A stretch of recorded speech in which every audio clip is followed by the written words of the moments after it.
Well, hello everybody, welcome back to my channel. I am Robin Phoenix, and today we are not playing Casual Contacts. We are going to be playing some more Great Ace Attorney 2 Resolve.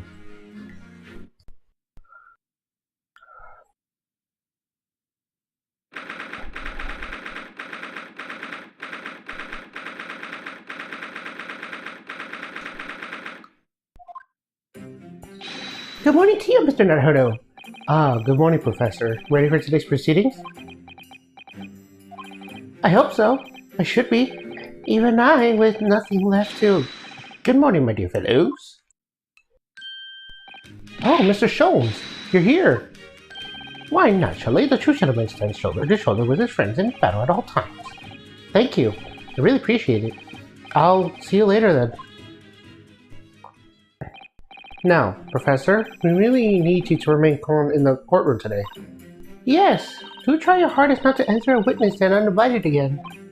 Yes, I will. I realize it was a mistake, but my dear fellows, I must interject. Oh, you're still here, Mr. Sholmes? What's the matter? Surely you overlooked some praise, have you not? To be cast in my direction, Sorry, I don't follow.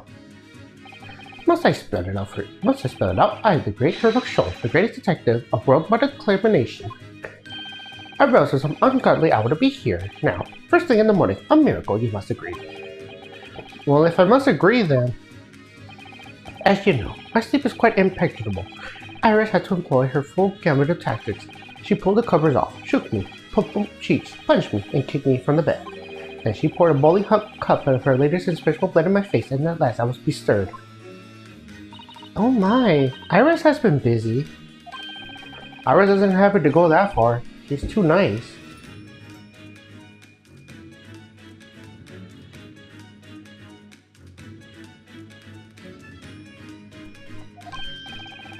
I sense the spirit of a fellow scientist, one who realizes the infinite possibilities of blending tea. I'm the one worthy of praise here, not Iris. This is my victory. Sorry to cut in. Oh, Inspector Gregson. Good morning. Gregson, my dear fellow. Why the grim expression at this delightfully early hour? Oh, I don't know. Maybe it's because I've been confronted with a grimmer expression, eh? Dear me. Are you going to take that insult lying down, Professor? What? What? I don't know. Poor Professor. Anyway, here's the paperwork you asked for. What paperwork? Ah, it's delivered to requesting it yesterday. I have a feeling it may prove useful. You wouldn't believe the hoops I had to jump through to get this brought out of the archives. It's the Professor's autopsy report. That mass murderers? Who killed 5 members of the aristocracy? He was found guilty of the close trial 10 years ago now. It was all done on the wraps. And he was quickly executed soon after the trial. It's all in here. I don't know what to say. Thank you, Inspector. Let's actually take a look. Condemned prisoner, redacted for confidentiality, student of the Professor. Death by hanging confirmed by midnight 17 June. Courtney Stevens. Interesting. Yes, such obliged, Gregson. You slowly lot at the yard are just doing what we can. The shadow of the great Detective Sholmes, of course.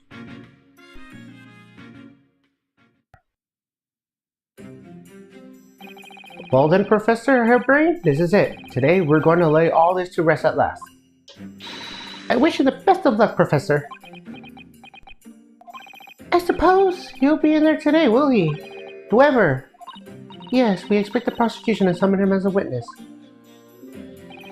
I'm still amazed you managed to find him in just one day. I really owe you both so much. Counsel and the defendant, the trial is about to resume. Kindly make your way to the courtroom at once. This is it then, the final chapter. Funny, my heart's racing a little. I've not felt this before actually. The strange more falling, as if something's going to happen in this trial that I'm not ready for. But I can't let that distract me from the only thing that really matters, finding the truth.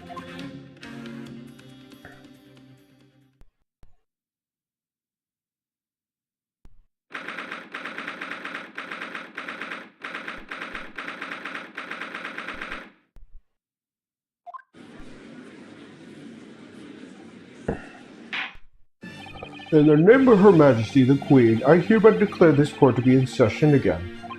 We resume the public hearing of Albert Hairbrain, here present, who stands accused of murder. Are the counsel for the prosecution and defense ready to proceed? The prosecution is ready, my lord. The defense is ready, my lord. As promised, Lord Van Zieks has his apprentice with him. His apprentice with memory loss.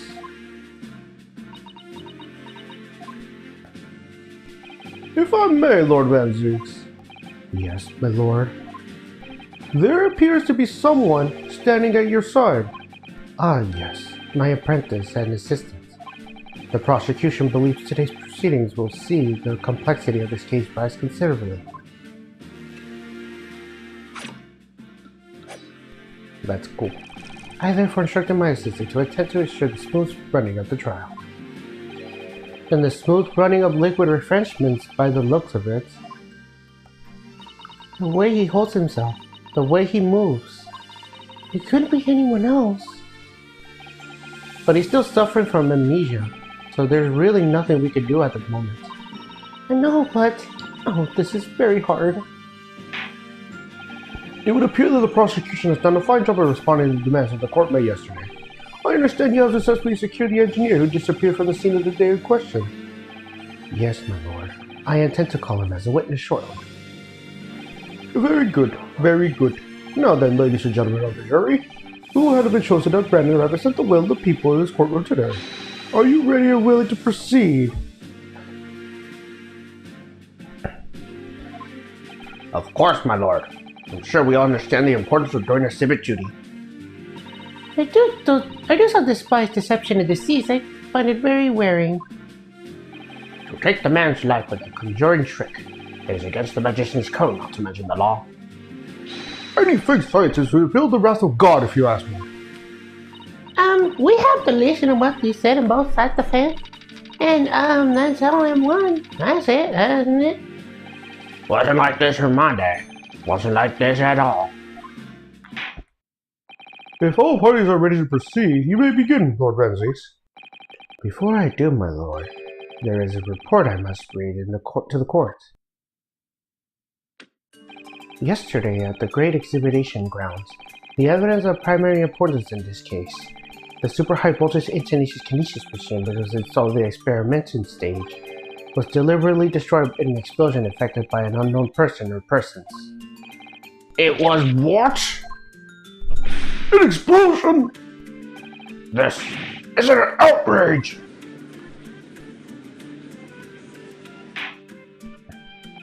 Yes, I heard this grave news yesterday. Scotland Yard submitted a report in my office in the evening. I read that the machine was blasted to smithereens and the wreckage reduced to ashes in the flames. I have here the photographic print of the scene taken by the wicked explosion.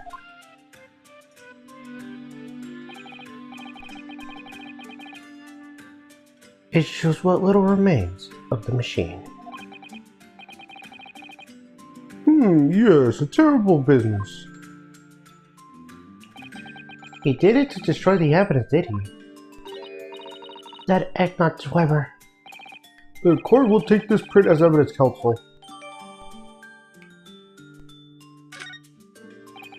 Late yesterday afternoon, the protection afforded by the machine in the Special Dispensation of Scientific Equipment Act was revoked. However, before a thorough investigation could begin, the invention was obliterated from existence. As such, this will become a very different trial.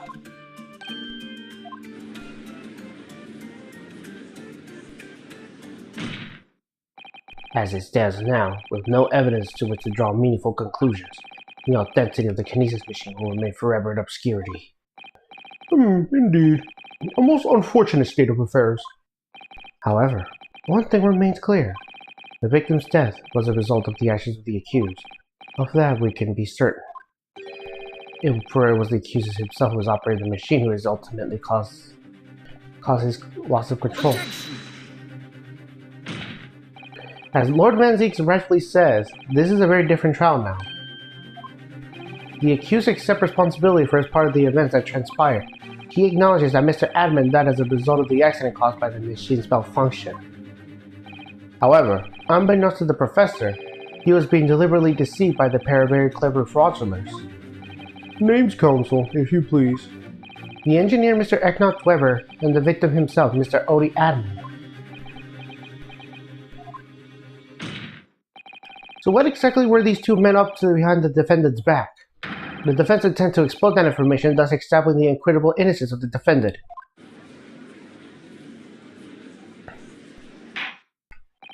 Thank you, counsels. The positions of the prosecution and defense have been clearly stated. Lord Van Zieks, summon your first witness, please. At once, my lord. The prosecution calls the engineer, Mr. Ecnoch Dweber, to the stand.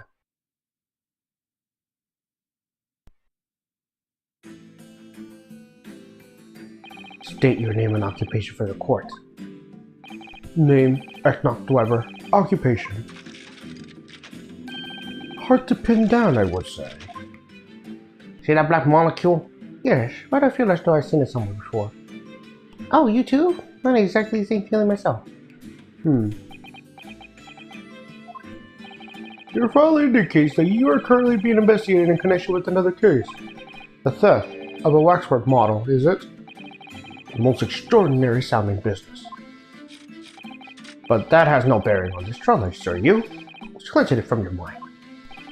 You're familiar with the public experiment carried out at the Great Exhibition some days ago.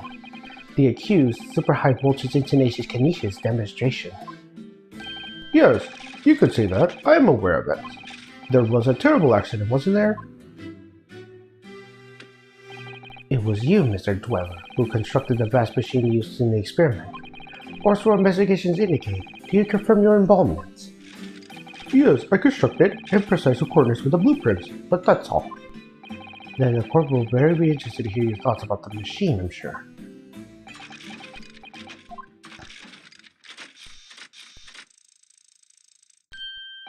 An amazing device, if you ask me. The pinnacle of modern science made the instantaneous kinesis a reality at last. What? Good gracious! Do you mean to say that the experiment was bona fide? Is that your brief, sir? Yes, that is very much my belief. Such a waste that it blew up. Objection! But we already established that the machine was nothing more than a prop for elaborate conjuring trick. Objection! You established nothing of the sort. All that was shown during yesterday's proceeding is that the same outcome could have been produced by the means of stage trickery. The defense merely proposed a method that demonstrated its feasibility, nothing more. But... We prosecuted long enough, I feel. Witness, you will now give your formal testimony about the machine that you constructed for the purpose of the demonstration at the Great Exhibition. Understood.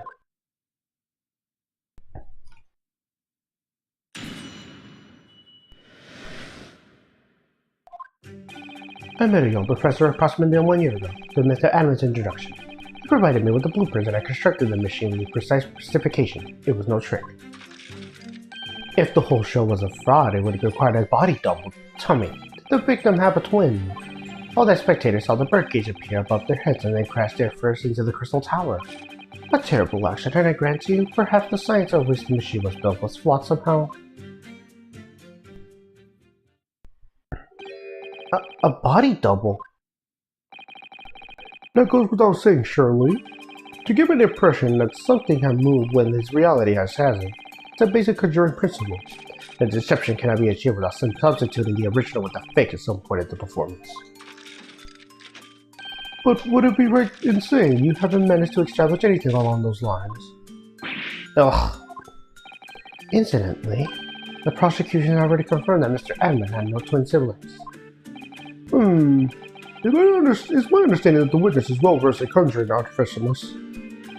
But such challenge do not indicate that he was actually able to accomplish what he claimed. Namely, the construction of what, by all accounts, must be an extraordinarily complex scientific machine. Whatever do you mean? Yesterday's proceedings brought the true nature of your past exploits to light, Mr. Dweller. Indeed it did, my lord. As a swindler who prays an innocent scientist and let government grant money through conjuring know-how. Yes, it's true that I possess considerable knowledge of stage magic. But crucially, my scientific knowledge is more than matches to any academic in the field. Invention of my witnesses were shall attest to that claim, my lord. As evidence, the police found this Royal Society trophy for the young talented science there. Yes, that's true. We spotted it there ourselves. And my hypothesis is that it can be forged into any physical manifestation with significant skill. Though I may be sold the secrets of the secret wells by swindling talented scientists in the past. Would you therefore assert that the explosion of the machine was an unfortunate accident? Or, of course, a deliberate act of murder carried out by misuse of a science?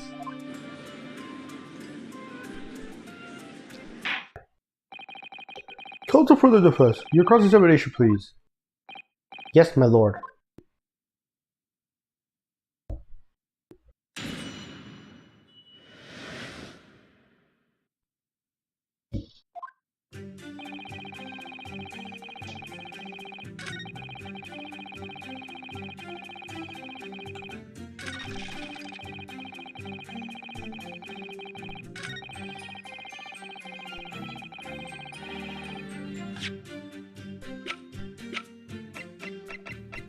Objection! We examined the birdcage that crashed into the Crystal Tower itself.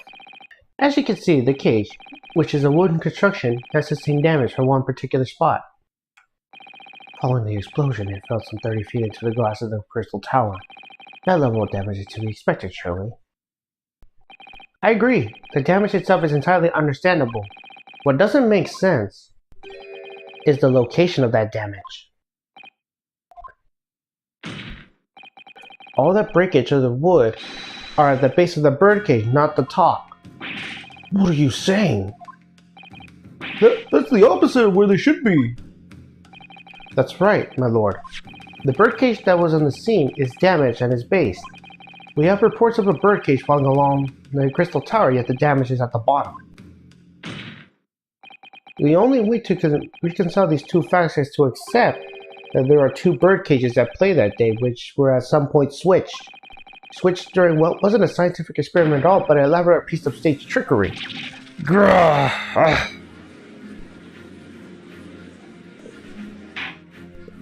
Good gracious! Explain yourself, witness. Well, if we examine the facts, there's only one logical conclusion we could draw.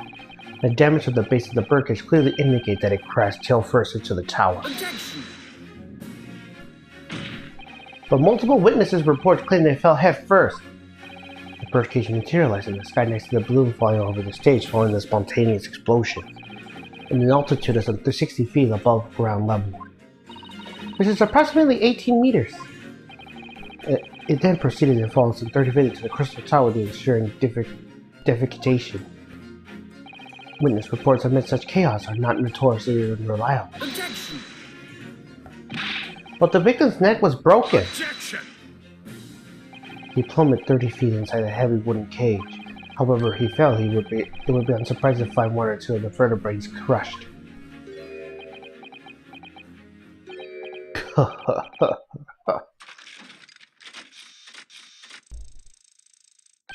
A riveting scientific analysis of events from the prosecution there. But to be more rigorous, you would have to say it was only one vertebra, actually. He wasn't quiet for long.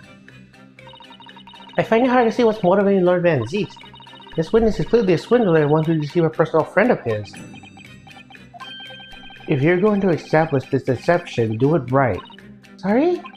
I feel like that's the undertone here. Oh yes, and there's one more point. The defense appears to have forgotten. It obviously wasn't a trick. It was a certain truth Perry Penley demonstrates. What? It seems to me that the cross-examination has better continue until we resolve this matter. Mr. Dweller, you will amend your testimony with details of this truth. Of course, we must treat the matter scientifically after all. I nearly had him there.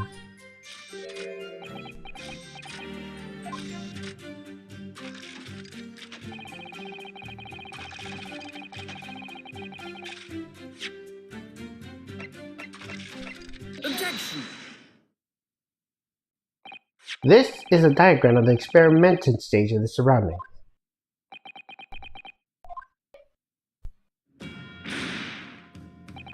We know that somehow the birdcage appeared in mid-air before falling down into the Crystal Tower. A fall about 30 feet, or 9 meters. However, if we examine the diagram carefully, you'll see that there is one other possible location where the birdcage could have fallen. The same distance of the 30 feet. No. Well, it appears the defense has a possible explanation to put forward. Go ahead, counsel. Yes, my lord. Of course. You will indicate the place which you are referring to on the same diagram. The alternative location which the birdcage could have possibly have fallen to require a requested 30 feet.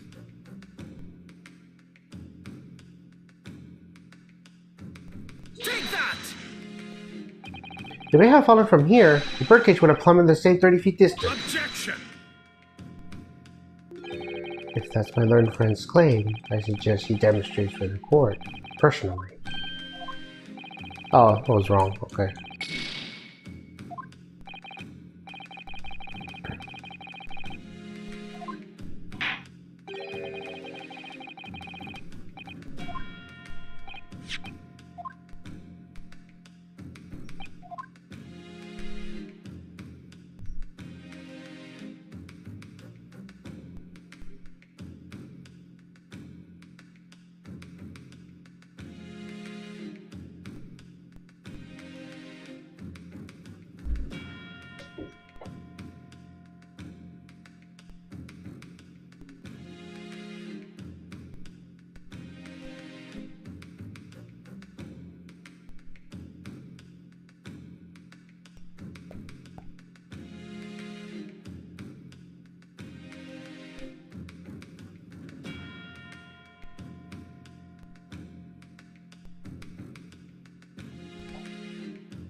Okay, I think I got it now.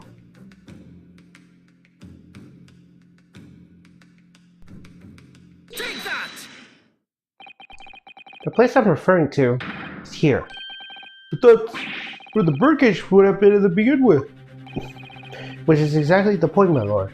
Yes, the birdcage was in the machine on the stage. But what we must also consider is the height of the stage itself.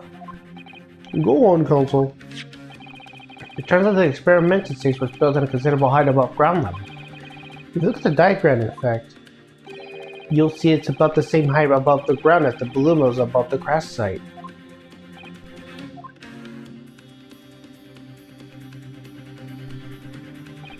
When the experiment got underway, the machine and the birdcage were engulfed in steam.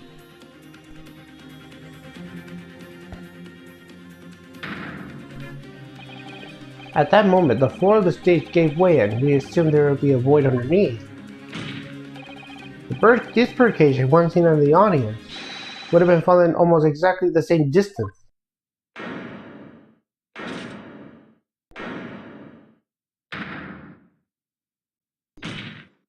Once again, my lord, this all points to the fact that there is not one birdcage, but two. Objection! My learned friend has no evidence that the stage has seen a conservation of this design. Someone is responsible for the criminal construction of Kinesis machine itself, it's true. However, the stage still stands. And take a moment to look at the photographic print of the scene following yesterday's explosion. Good lord, the metal grill has formed the floor of the machine is undone. Yes, most likely blown open by the force of the explosion that destroyed the rest of the machine. The defense calls for the space below the stage to be investigated immediately.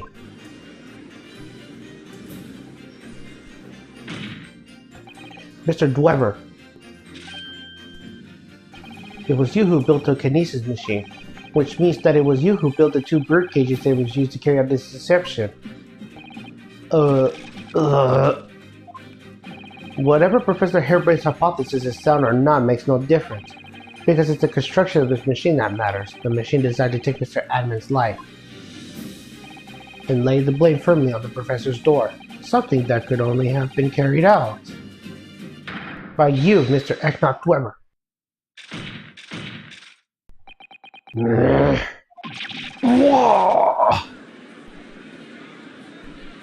Objection!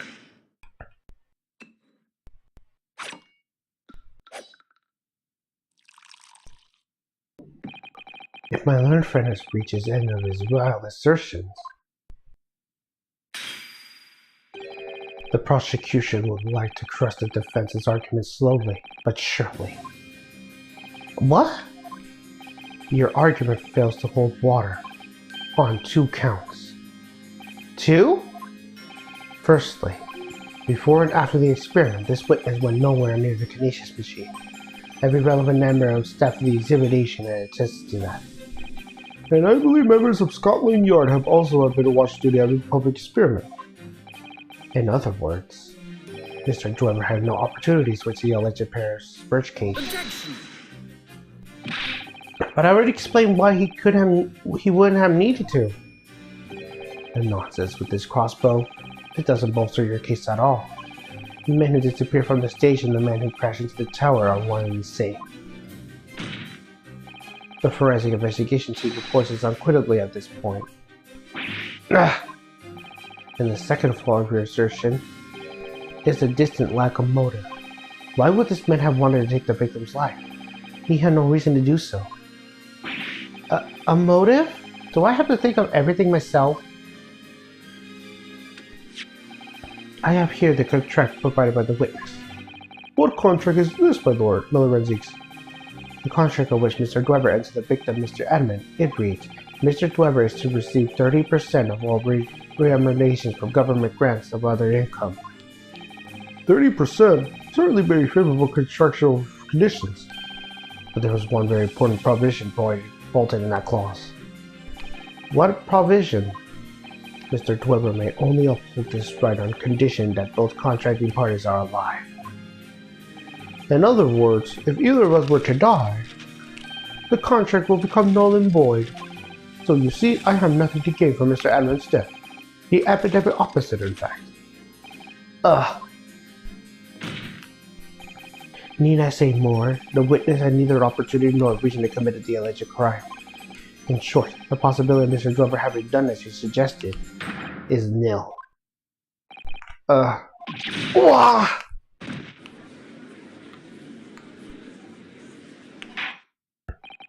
It seems the defense assertion was somewhat wide of the mark. Lord Van Zieks, you will submit the contract as evidence, please.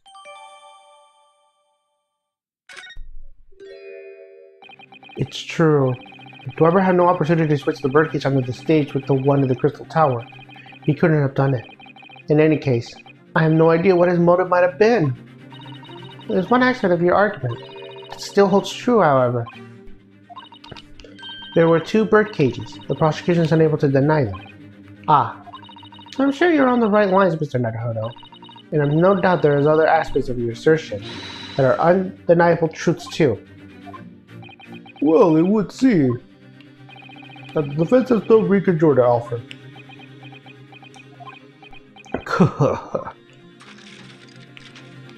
Well, I must say I'm a little surprised.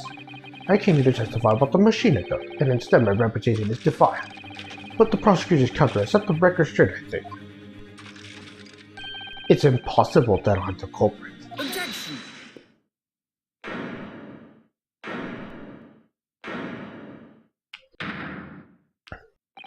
At the beginning of this trial, we believed that there was only 1 birdcage.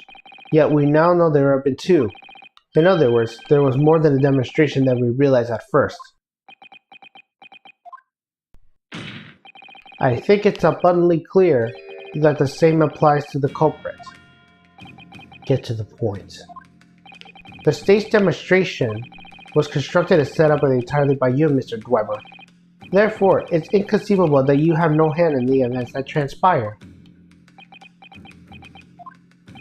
So if circumstances means it's impossible that you can carry out the crime yourself, it points to the fact that someone else was involved. Someone else? Counsel, are you suggesting... Yes, my lord. Mr. Dwemer had an accomplice. Objection! An accomplice now? Well then I presume you're prepared for what's to come. Now that you're accusing not only this witness, but someone else of this most serious of crimes. If these accusations turn out to be false, then make no mistake. The prosecution would demand an equally serious punishment for your slander. Well, counsel? Do you attempt to pursue this court and formally accuse Angela Polly of involvement in this matter? What do I do here? At the moment, this is a little more than a hunch on my part. I don't know for sure if Dweber had an accomplice, or even if he really is the culprit here.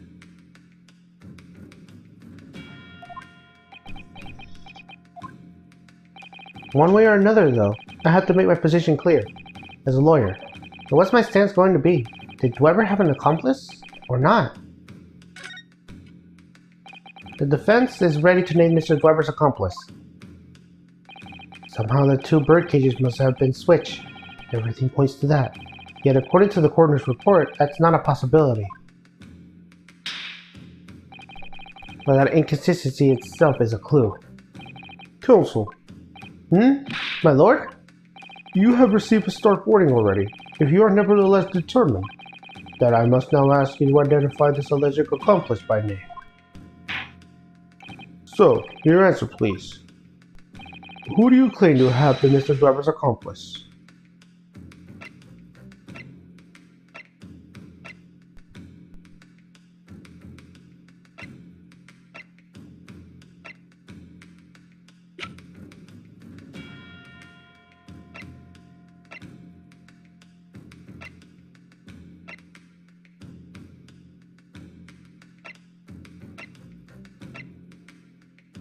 It has to be Courtney Still.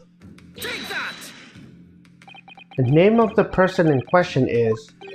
What's wrong, my Nipponese friend? Surely fear doesn't blind your tongue now. It's a little late for that. Of course I'm afraid. After all, naming her has the capacity of definitely going to make waves. A lot of waves. I could very well turn every single person in this courtroom against me. I'm sure I'll be alright, Mr. Naruhodo. Thank you, Mr. Zata. The enemy always appears larger than life, then you appear exactly the same to the enemy. Alright then, here goes. You kept us waiting long enough. Your answer, counsel, now. The person who colluded with Mr. Dweber in order to carry out this wicked crime is Scotland Yard's coroner, Dr. Courtney Still. What a place are you talking about? Dr. Still? The head of the forensic investigation team in the coroner who directed the autopsy on the victim?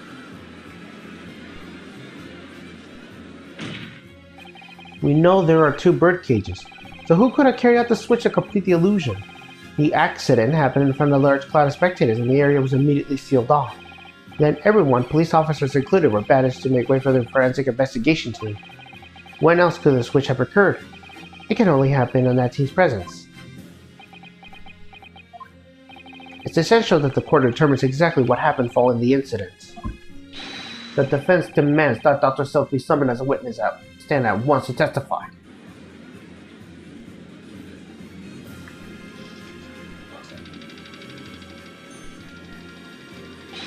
You got a nerve, lad!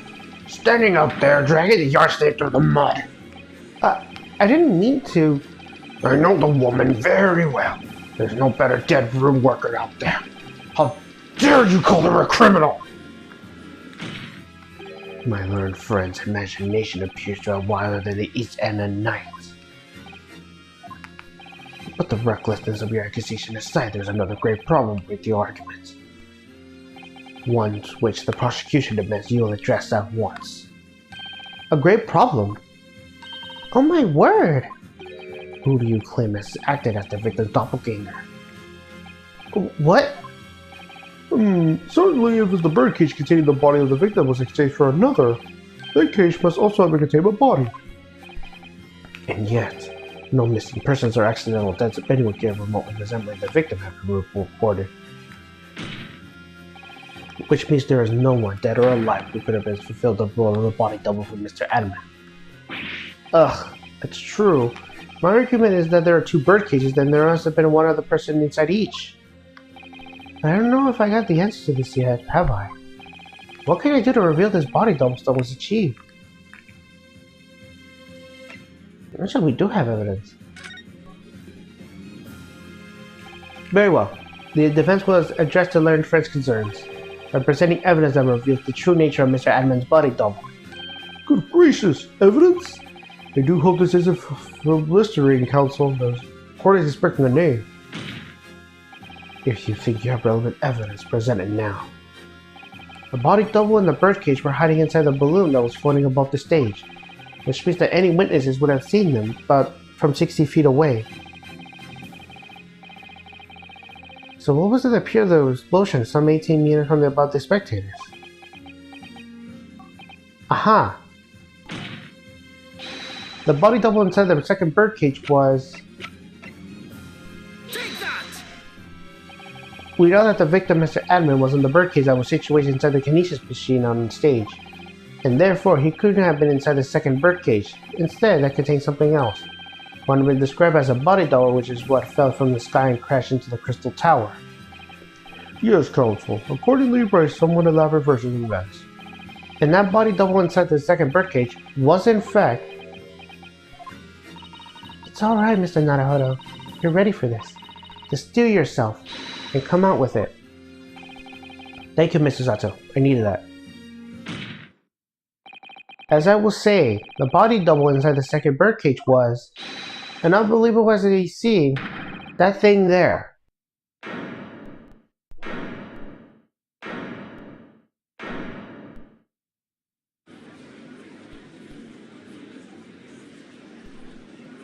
Objection!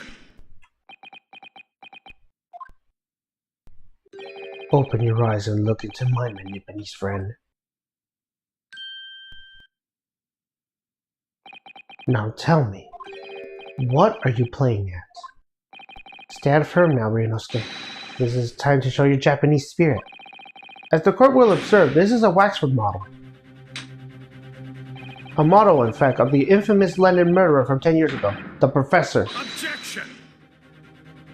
You stated by indicating the leader of the forensic investigation team as an accomplice in this crime. And now you move into indicting waxworks?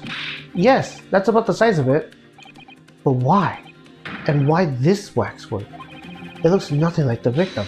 In fact, it could hardly resemble him less. What possible jurisdiction can you give? If you want to know why, ask Mr. Dweber. What? Just days before Professor Hairbrace performed his double demonstration, Mr. Dweber abducted this wonderful Madame Tussbels. Did you say abducted?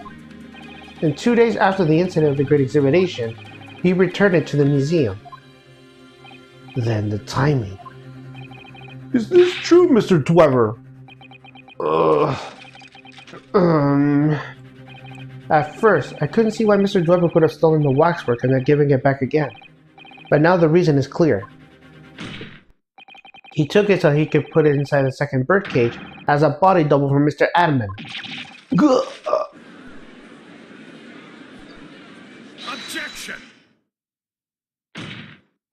Are you hearing this, ladies and gentlemen of the jury? Are you hearing the defense's astounding proposal? That the witness fabricated this fast machine with the intention of deceiving some wretched scientists. And he did it in collusion with the country's finest coroner and the public stage in front of the vast audience. And that, to effect the deception, he used a waxwork model and that in no way resembles the victim. Are we really to believe this far-fetched tale? What do you decide? Objection! Wait! Yes, if you put it like that, of course it sounds impossible. My lord, I need to speak if you please. Go ahead, Mr. Foreman. Myself and my colleagues have reached an agreement. Very good. In that case, ladies and gentlemen of the jury, you will state your learnings to the court to hear now. Guilty! Guilty! Guilty! Guilty! Guilty! Kill me!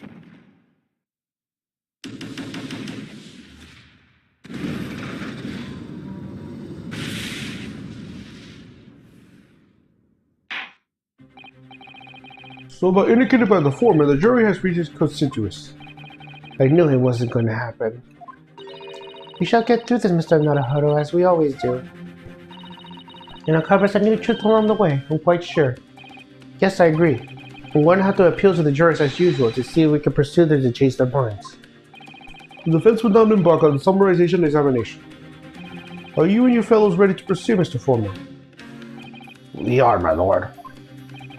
Very well. In that case, I ask you now to state clearly and well present to hear the grounds to which each of you had decided that the defendant is guilty of the crime in which he is charged.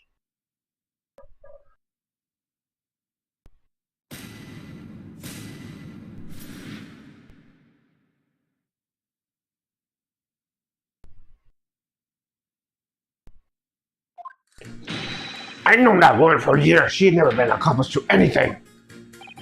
It's utter nonsense to think that these two will ever consider one another. Oh dear, this is most troubling. But surely the waxwork of Menstol has nothing to do with the coroner, is it? I have heard of my problems with members of the police. I do not trust them much.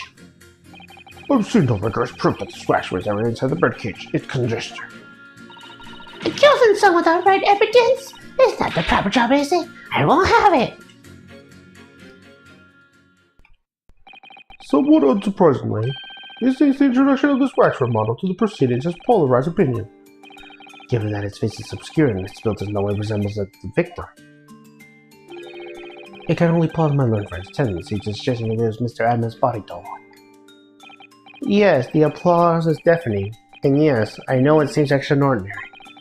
But that's the point, and that's why I have a strong feeling it's actually the greater clue than anyone has realized. What are you thinking, Mr. Naruto? I can't explain why at the moment, but I feel as though there is a specific reason why it was used, why it had to be this model. Really? A reason why nothing else would do, you mean? Yes, and I'm convinced. It's something far more significant than whether or not this model looked like the victim. Well, if that's the case, you must present the trial to end it prematurely at all costs. Yes, agreed. I have to find a way out of this. If you are ready, counsel, you may proceed with the summarization examination. Yes, my lord.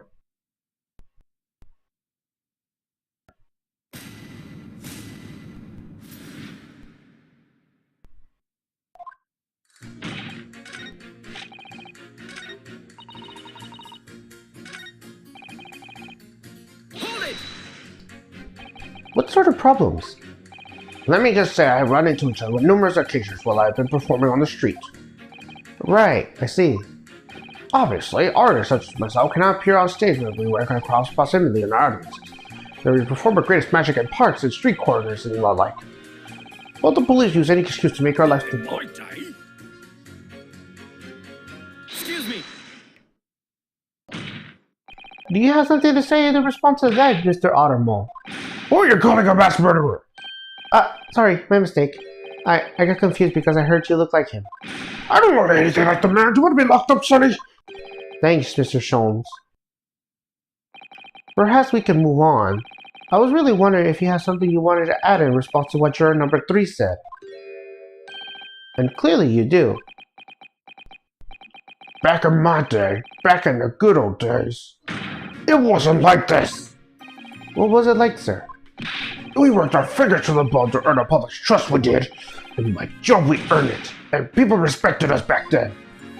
Respected you? No one would have called a coroner into question in the days. The coroner's report was the hallmark of the investigation done right.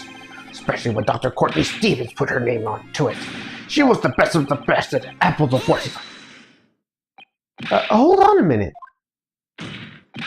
What are you talking about? Who's Courtney Stevens?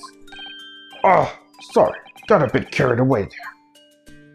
Stevens is Dr. Sylph's maiden name. Her maiden name? So that's was before she was married. Of course, yes. Silly me. It's Stilth now, isn't it? Stevens. I'm sure I've seen that name somewhere recently. Anyway, the point is, those were the great days of policing, not like now. Sorry to interrupt, sir. But do you think you could change your statement to include that name? Well, yes. I don't see why not.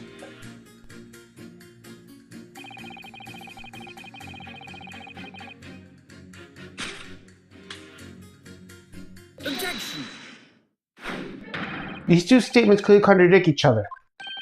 Good gracious. Gracious! So we'll stay with you for counsel. So, juror number 2. Oh gosh, me? What can I do for you? I presume you heard what juror number 6 said in his statement. It's brought to light that the maiden name of the coroner, Dr. Sylph, which in turn has revealed a connection that wasn't apparent before. Well, naturally, it was the woman of society. I find connections and relationships irresistible. But oh golly, I'm afraid I fail to see what you mean. Dr. Sylph's maiden name is Stevens, and though that name, the coroner is very definitely linked to the waxworks of the killer. A defense has evidence to prove it. My goodness, evidence you say?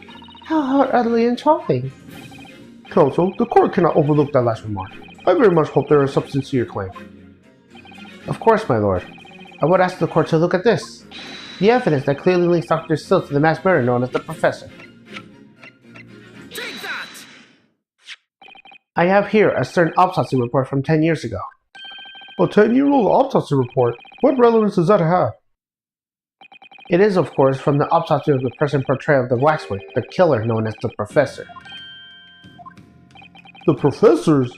But that man was a capital offender, so... That's right. This is the certification of death that was drawn up after the convict's execution. The identity of the killer was never made public, so the report gives few details. But what's important is the name of the coroner who wrote it. Courtney Stevens. Oh my, Courtney Stevens? Strangle lies! It appears that the professor's autopsy was conducted by Dr. Sylph 10 years ago. And a few days ago, Mr. Dweber very deliberately stole the waxwork from the professor from Madden Tuspel. A waxwork that doesn't in fact resemble the victim, Mr. Admin, at all. And do you suppose there's some unsavory relationship between those events? Absolutely, I'm sure of it. There's no doubt in my mind that the professor case is at the heart of the link that we have yet to uncover. Between Dr. Courtney Stills and Mr. Egnat Dweber. Hidden links, mystery connections, secret relationships. This is all much extraordinary. We're surely obliged now to explore this further.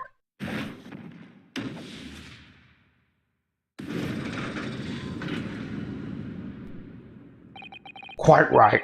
We can't let this trial come to an end now. Now while there's this cloud of suspicion hanging over the yard's best coroner. This wasn't like this back in my day. We're still here to uphold justice in the end.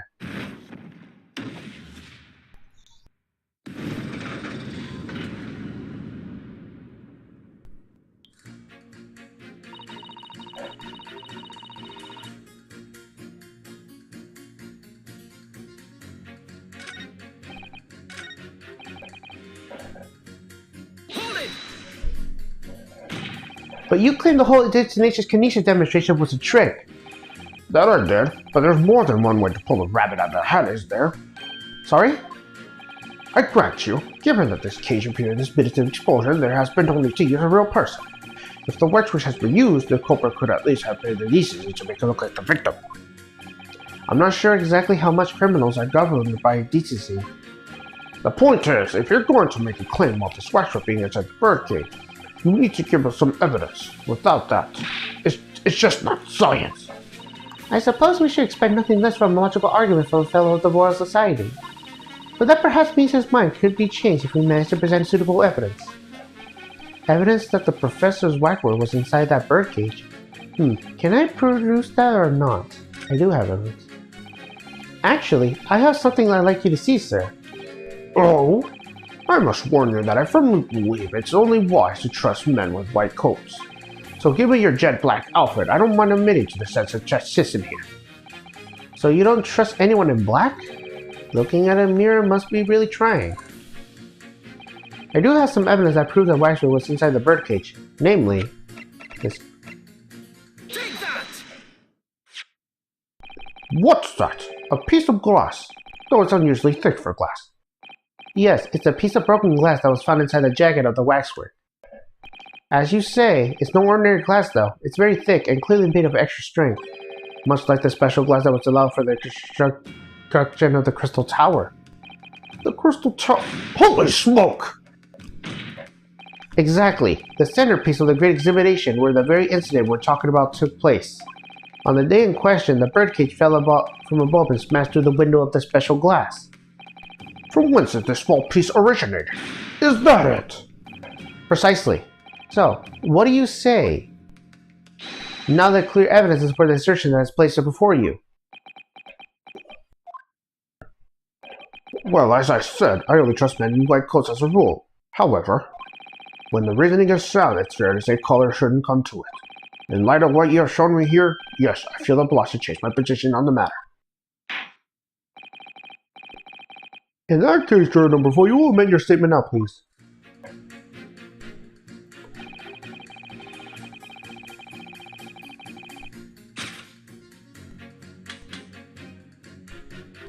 Objection.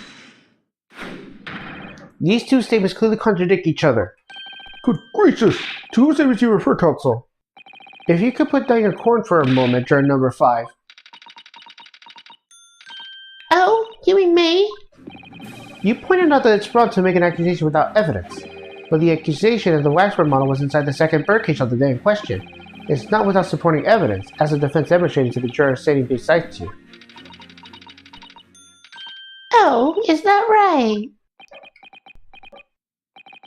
Would it be fair to say you didn't follow the argument? I don't understand much besides Colonel Cloud, to be honest. Of course you don't. If I could interject here. Please do, sir.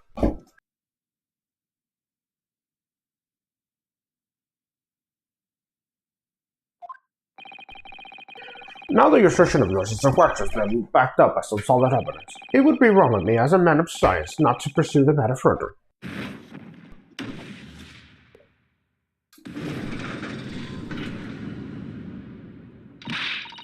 Well, me too then. Sorry? If this Brady gentleman says he is right, then he must be. See? I wouldn't dream of going against Colonel Covered while stuffing believe in his ears.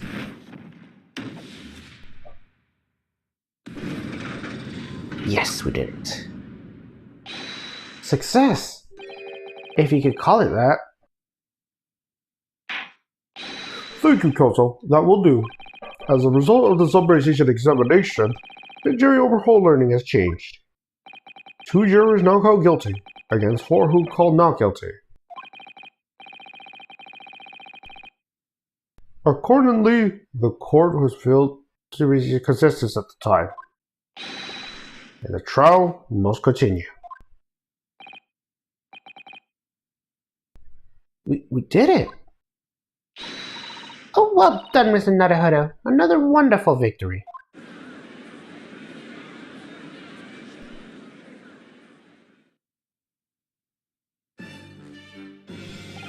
A waxwork of the despicable professor, used as a body double for the victims, is quite an extraordinary case. I must say it's extremely hard to believe the assertion would possibly be true. However, it would appear that it does indeed warrant further investigation. It's the waxwork of the professor that leads Mr. Dwemer and Dr. Sylph. And I'm convinced that there is special significance to the link. I don't know what you're hoping to prove, lad, but I really don't. The truth, sir, by using evidence and testimony. If the court is to delve deeper into the alleged involvement of the waxwork in this case, then the prosecution calls to the owner of the model to be summoned as a witness. The owner? Madame Tuspels. I really thought that Lord Van Six would object to this whole line of inquiry. Very well, I concur. Make arrangement for Madame Tuspels to appear as a witness with immediate effect. Listen carefully, my learned friend. Oh, yes? You should know that you're on the brink of opening Pandora's box. The court shall now adjourn for 45 minutes. During that time, the prosecution will summon the new witness and prepare her to take the stand. Madame Tuspels, yes. I shall see to it at once, my lord.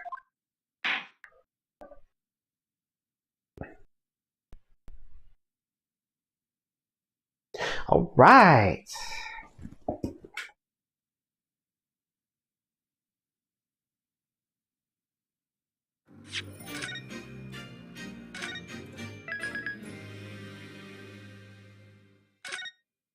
Alright, we are going to continue, but I'm going to take a little break. I'll be right back.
Alright, we are back.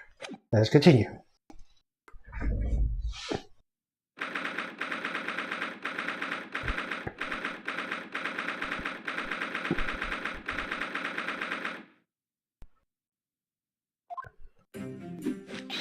Ah, the kind heart, the knight heard it himself. Oh, have you been watching from the gallery, Mr. Sholmes? I've been on that especially the entire time. Courtroom trials are fascinating affairs. As a spectator, I'm pleased. I'm glad you've been enjoying yourself. I have to ask. What on earth is going on? It makes no sense. What is this professor's business all about? He doesn't look like the Professor I remember before. Who even is he? Ah, of course. You were in Germany already 10 years ago. Yes, the professor. When I discovered he was the one who has been abducted, the sense of four bodies started to me. Now who knew that monster would come knocking at your door? My heart felt sympathized. As it turns out, Lord Van Zieks is even more intimately tied to this case than any of us realize, isn't he? Yes, how true. His great friend from university in the dock. And now Westwick will kill her who took his esteemed brother's life makes an appearance too. I imagine even the steward Mr. Reaper failed to foresee that kick in the teeth. Extraordinary move on your part, my dear fellow, to throw that apart of the man. You make it sound deliberate. I can't help feeling But this professor case is really very puzzling. Oh yes, in what particular manner? Well, there's Mr. Dwemer, Dr. Sylph, and Lord Van Zeeks. It seems like everyone in the trial has a link to the case somehow. Yes! In fact, I alone am not a member of the set. Well, that leaves me in the empty set, all alone with no interaction with any other. Excuse me.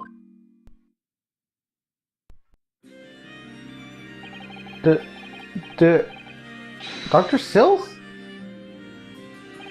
Ah, Dr. Courtney Sylph, Miss Stevens. Good day to you. Hello, Sholmes. That was very astute of you. What in particular, pray? You requested that a 10-year-old autopsy report from Gregson, didn't you? Why would you assume such a thing? Because Gregson told me.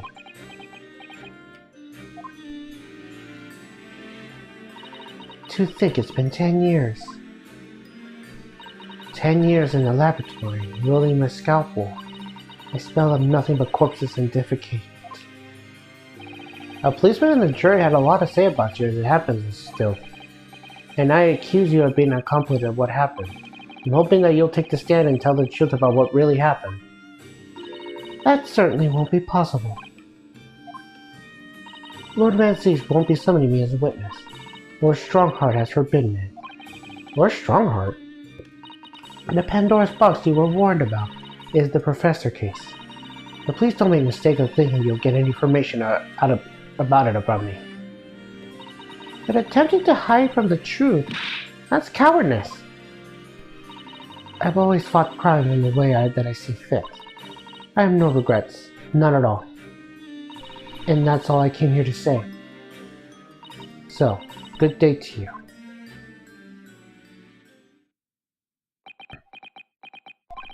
She mentioned it too, this Pandora's box. Whatever does it all mean? There's really no cause for concern, I assure you. When the trial resumes, the meaning will all become too apparent whether you like it or like it to or not. Huh? Now then, I believe it's almost time. I must make my way back to the public gallery. The edge of my seat awaits. I think maybe you're enjoying yourself a little too much. Ah yes, one word of warning before I go. If, in of course the trial this afternoon, you perceive even a shower of doubt about the truth, don't let it out of your sight. Pursue it like a dog with a bone. To the bitter end, you understand. Do not falter, whatever may come to pass. Alright, I understand. Thank you. Good. I shall make myself scarce then. I purchased a bar of caramel earlier, so I'll be crawling in on that as you go all the way to the truth. What did that warning from Mr. Sholmes really mean, I wonder? Especially the bit about whatever may come to pass.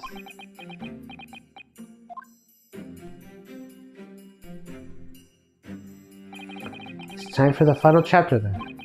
I'm determined to find the truth, no matter what.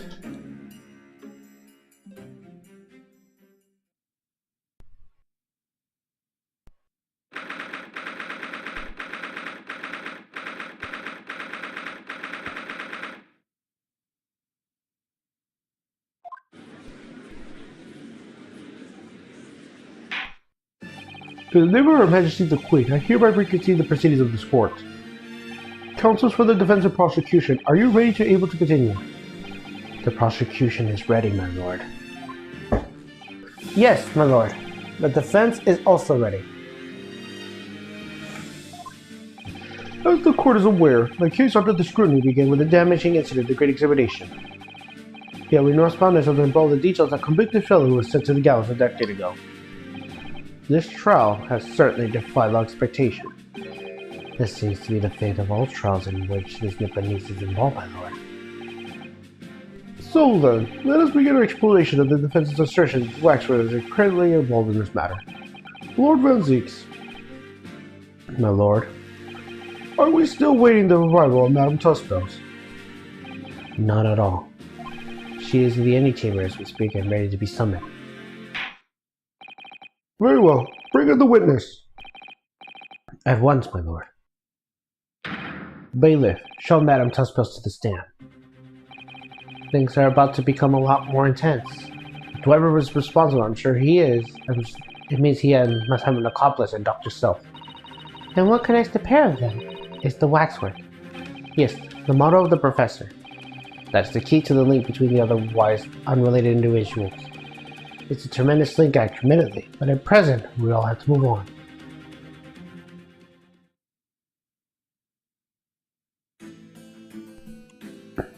State your name and occupation for the court, please.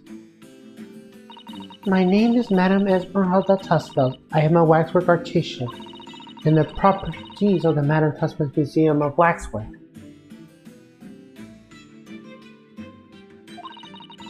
You will have to pardon me for working as I testify. My new exhibit must open very soon. Also, he finally gets a statue, does he? Now there are two of them in the world. Oh my, what expression is she carving into that face? A number of days ago, a particular waxwork model was stolen from your museum. Can you confirm this? Oui, that is true. At first, we believed it had been kidnapped. A waxwork model? Kidnapped? Yes, my lord. There are demand for ransom money left behind by the culprit. However, according to what I had just been told outside the courtroom, that was not the true reason. I understand it was utilized as a substitute for the body of a murder victim. At present, that is no more than conjecture proposed by the defense. This is the victim in the case of question, Mr. Odie Admin. But of course, I know him well. He is part of my attorney's personal exhibit.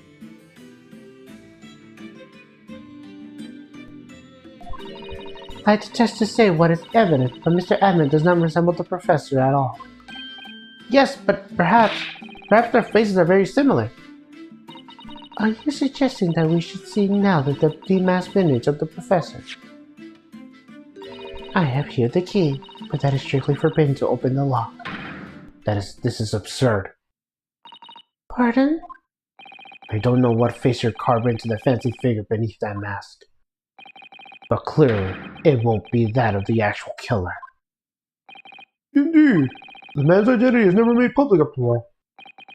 The trial took place in a closed court. The proceedings were strictly confidential. The condemned man was subsequently executed. His identity remains a close-guarded national secret. There is no possible way that the repertory or Trolley exhibits could get his hands on that information. Kurumage, it would seem you are unaware of the Tusbel's principles. What principles? The family Tusbels has always prided itself in sculpting its models à la perfection. Every detail, including the vintage, is fashioned with complete fidelity. Avoir our principles. There is a well-known legend about the Tusbels waxworks at the time of the French Revolution. A member of the Tusbels family is said to be made a waxwork of the queen who was executed. Oui, that is true. It is a century ago now. I believe the queen's face is carved in the minutes following her death, actually at the guillotine site. You are correct. The model is displayed still today at the House of Horrors. We Tusbels stop at nothing to attain a faithful replica of our subjects. Dear me, a somewhat disturbing tendency of purpose. It is the only way to attain a truly lifelike representation of the subject. And it has been my family's secret for generations. Do you mean to say that beneath that mask? Oui, the true vintage of the killer is there. This is ludicrous. It's out of the question. The professor spread terror throughout Great Britain. As a result, the Madame Tusbel special exhibit remains extremely popular even today. The killer, emerging from his own grave, is a sight to behold. You should come. I think, madam, it would be beneficial to hear your formal testimony in this matter. You will explain every detail of this masquerade model and your personal involvement in its creation. With pleasure.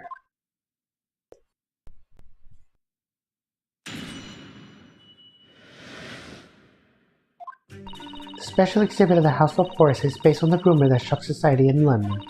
An expression of the vintage is taken directly from the corpse, in accordance with Tusbel's family principles. I enlisted the aid of the grave digger and enlisted the mold with the for the head of the cemetery just before the inciniment. I hid myself until he gave me the signal. I was there for a very long time that night. As dawn approaches, I was very worried that I could be discovered. A gravedigger? The man sanctioned this? Oui, I would do all that's necessary to achieve the true resemblance that my family is celebrated for. Nobody else knew, only the gravedigger. What harm did it do, huh? So you truly saw it? The face of that monster? Naturally, I was aware at the time his identity was a secret. The Tuskbells are not be Tuskbells if we're not insistent of absolute affinity of our sculptures. I don't believe this.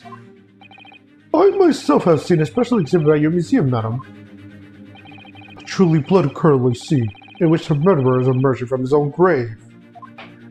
The scene it depicted was the subject of many rumors in London 10 years ago. I have here a newspaper from the time. A special exhibit was based on the picture of this article. It was the most detailed account of what happened as reported by the eyewitness who saw it. I see something interesting. I see the signature. Man rises from the grave. It's too absurd for words. The public enjoyed it certainly, monsieur. This is why I have reduced the scene as carefully as possible in my museum. And it was a waxwork from that exhibit that was stolen some days before the incident of the Great Exhibition, wasn't it? That is correct. The professor you see before you here. Most puzzling. Counsel for the defense, proceed with the cross-examination. This waxwork links Weber to Dr. Silk, and there has to be some reason for that, which has yet come to light. But I'll find it. I'll get to the bottom of what really happened. I'll prove that Dr. Silk and Weber were on the crime together.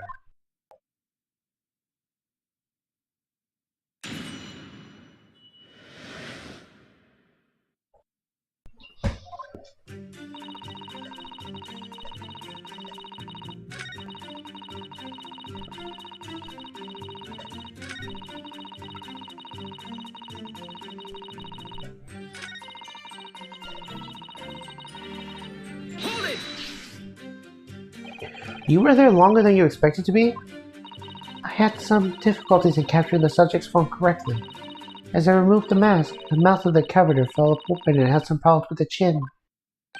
Dare I ask? The man has been dead for a short while already, you see.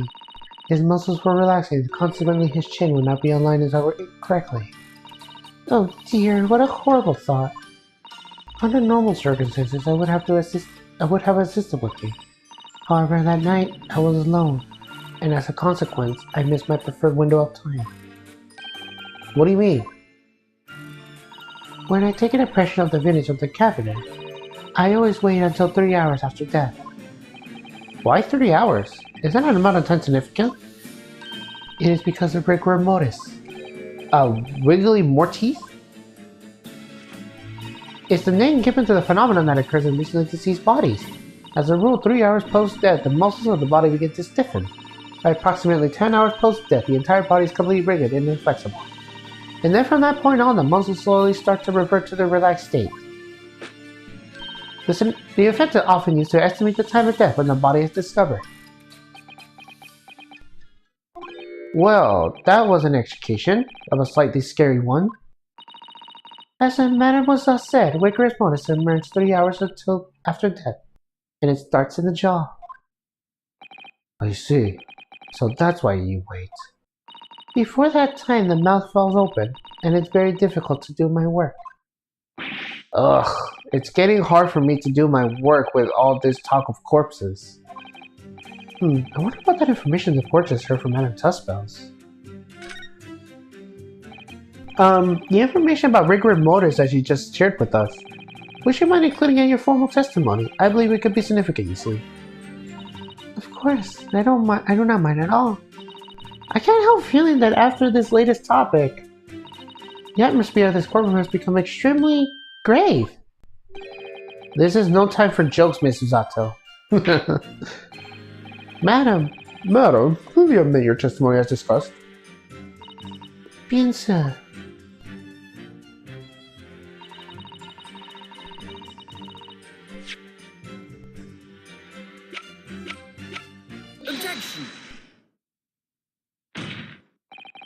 Madam Tuspels, I have here an autopsy report that was filed 10 years ago now. It confirms the time of the professor following his execution of the gallows. And is that a problem? I believe it is, because your testimony and the particular detail in this report completely contradict one another. Oui? Are you going to explain yourself, my Nibbanese friend? According to her testimony, Madame Tuspels was creating her wax impression just before dawn.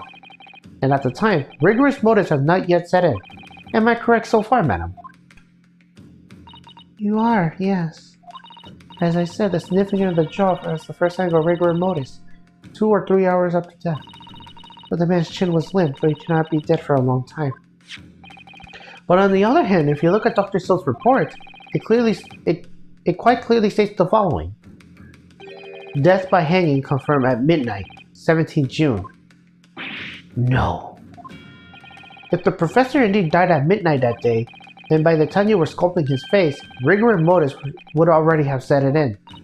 Oui, yes, you are right. The chin, it would have been completely stiff.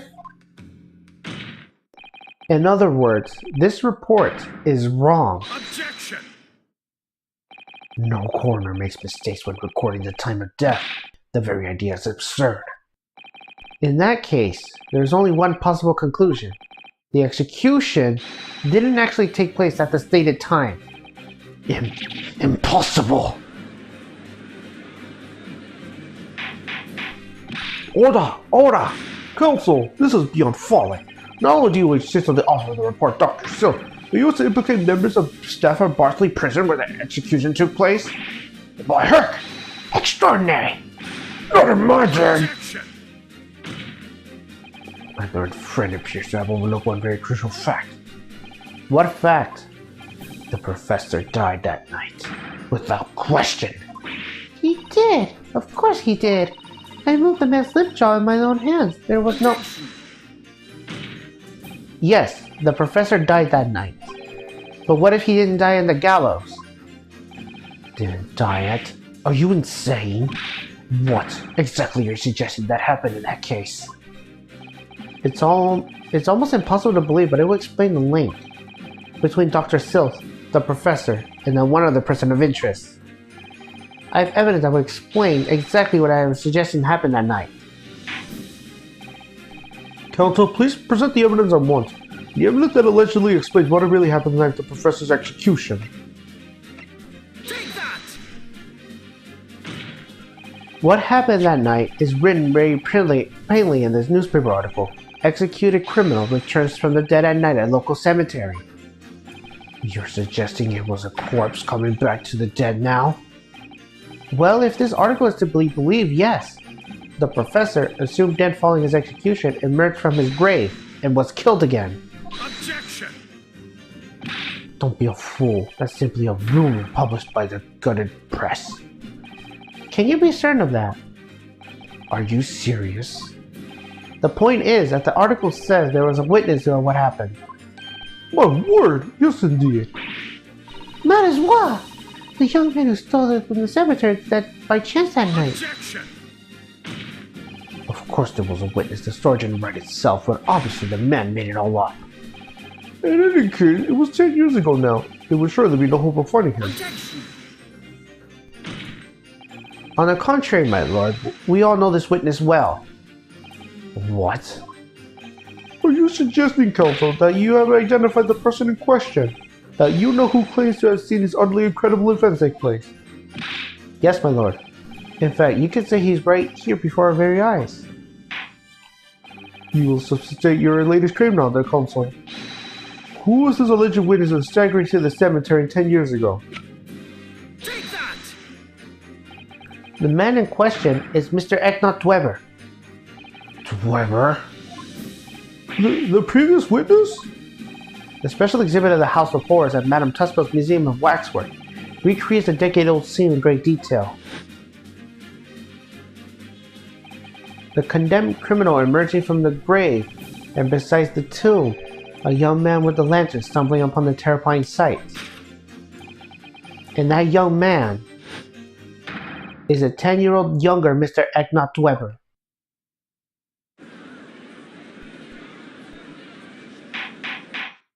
Order! Surely not, Counsel? Dwemer was there, at Lowgate Cemetery. What is this all talk about Mr. Dwemer? Is the name significant? Of course, Madame Tuspel doesn't know, does she? Yes, it's extremely significant, madam. To your situation as well, in fact. What situation? The theft of the professor's waxwork from your museum some days ago was perpetrated by the very same man. No!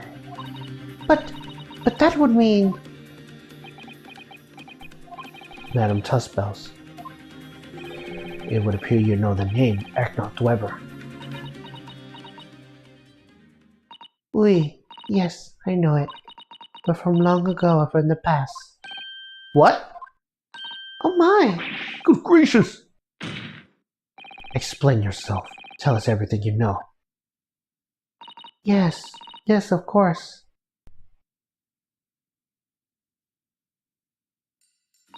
The story of the young man and the terrible sight he witnessed at the cemetery 10 years ago was published in every single newspaper in London and throughout Great Britain.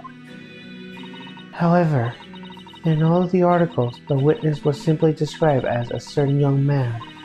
No details were published about his identity. His name was never revealed. That is, apart in one newspaper. The Daily Circus. It is the paper which comes from the article I've already shown the court. You're saying that his full name was only publicized in that article? Goodness me, yes, here it is. The university student who experienced this shocking event is Mr. Eknath Dwemer, a disciple of science at the University of London and a resident of his student dorms. Unbelievable. When I read the article, I went to meet with the man. The discovery of the condemned criminal coming back to life in the cemetery in the dead of night would make a perfect exhibit in my House of Horrors, whether it was the truth or not. I see. So you went to meet Mr. Dwemer in order to scope a waxwork from the man, didn't you? Exactamente. He was studying science at the University of London in those days. He was just a poor student. I paid him £5 to model for the waxwork. And since that time, it has been in my museum to recreate the scene of terror from the cemetery.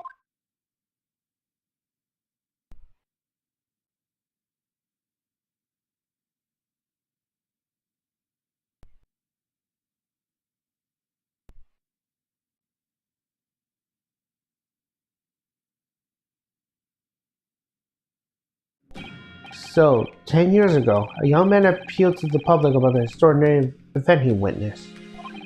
A criminal who had been put to death, re-emerging from his grave in the middle of the night, but the public treated his claim as nothing more than a music anecdote that was soon forgotten.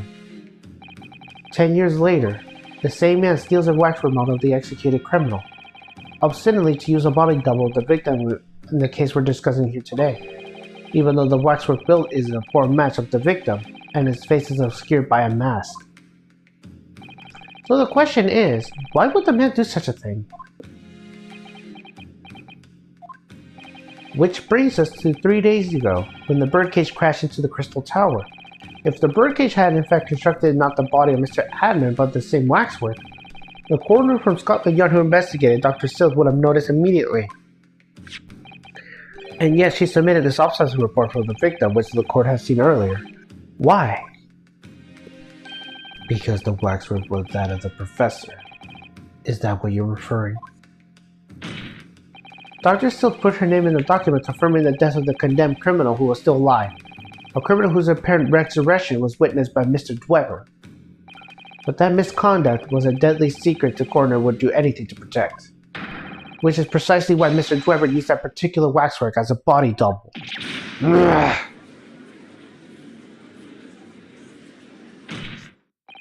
My lord, the court will summon Dr. Sills to the stand. The defense is determined to find exactly how the coroner and Mr. Dwemer are connected. But according to the missive I received this morning from the prosecutor's office, Dr. Sills was unable to participate in these proceedings. Is that not the case? She told us so herself, didn't she? Lord Van Zieks won't be summoning me as a witness, or Strongheart has forbidden it. Or Strongheart. The Pandora's box you were warned about is the Professor case, but please don't make a mistake of thinking you'll get any information out of it about me. Something happened that night of that killer's execution 10 years ago, and surely nobody wanted to get at the bottom of that anymore than Lord Van Zieks. The prosecution calls for the instructions of that mischief to be scrapped. But Lord Van Zieks, the mischief was issued by the Lord Chief Justice's office. Objection! The assigned prosecutor has the final say in policy waiting for taking a trial.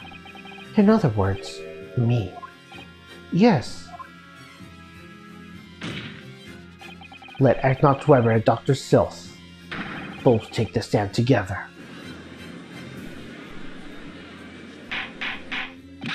Ora! Very well, I will help your request. Bailiff, send a subpoena to immediate effect addressed by Dr. Silk from the Forensic Investigation Team. The woman's compelled to attend in Her Majesty's orders. Alright then, Eknath Weber and Dr. Silth. If they were colliding with one another, this crime would never have been committed. It's just a stone thrown away. I can feel it.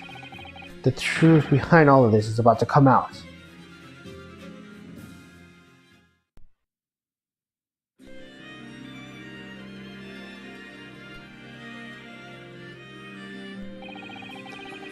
Thank you for your attendance to such orders, Dr. Silth. I'm disappointed in you, Lord Van Zieks. You completely betrayed the agreed policy of both Scotland Yard and the prosecutor's office. Betrayal is not in my nature, as long as the truth isn't compromised. If it is, there's even a hint of wrongdoing, then no matter whom it concerns or disgruntles. I will pursue this matter to the bitter end, as would any prosecutor worth his salt. Mr. Dweber, you took the victim's life by means of the machine that you constructed in your workshop. And Dr. Silth, as the investigation coroner, you were the first to the scene to examine the victim's body. Is it the belief of the defense that you collaborated with each other and were both complicit of this crime? And where's your evidence? At present, we have no definitive evidence, but we do have a very significant clue. What are you talking about? I'm talking, of course, about the waxwork. This model of the killer known as the Professor, who was sentenced to death 10 years ago. You don't need to tell me. I witnessed the man's execution with my own eyes, and officially pronounced him dead. That remains to be seen. Is that so? According to newspaper reports of the time, on the night following his execution, the killer came back to life. Don't waste my time. And the sole witness in the mysterious event was you, Mr. Dweber, wasn't it? If what you saw at the graveyard that night 10 years ago wasn't some chilling fiction, but reality, it will make a preview to the great secret of Dr. Silth. A secret so profound it could compel the coroner to agree to collaborate in your evil scheme, in fact. Mr. Dweber, tell the court, tell everyone the truth of what you saw that night at Lowgate Cemetery. So he was the student who saw it. You can see the resemblance actually, can you? With the man with tusk bells, I mean. Surely he's not going to claim that's really what he saw, especially not after all these years. He was a researcher at the University of London, was he? And a bit too clever of his own good, if you ask me.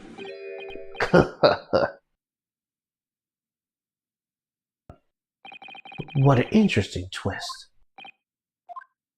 When at the time, not one person would take me seriously. Yet now here we are 10 years later, and suddenly my story matters. And in the court of law too.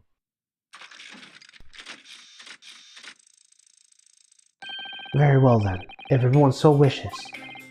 Let's be frank. If I tell you the truth of what happened that night, it's what it's worth.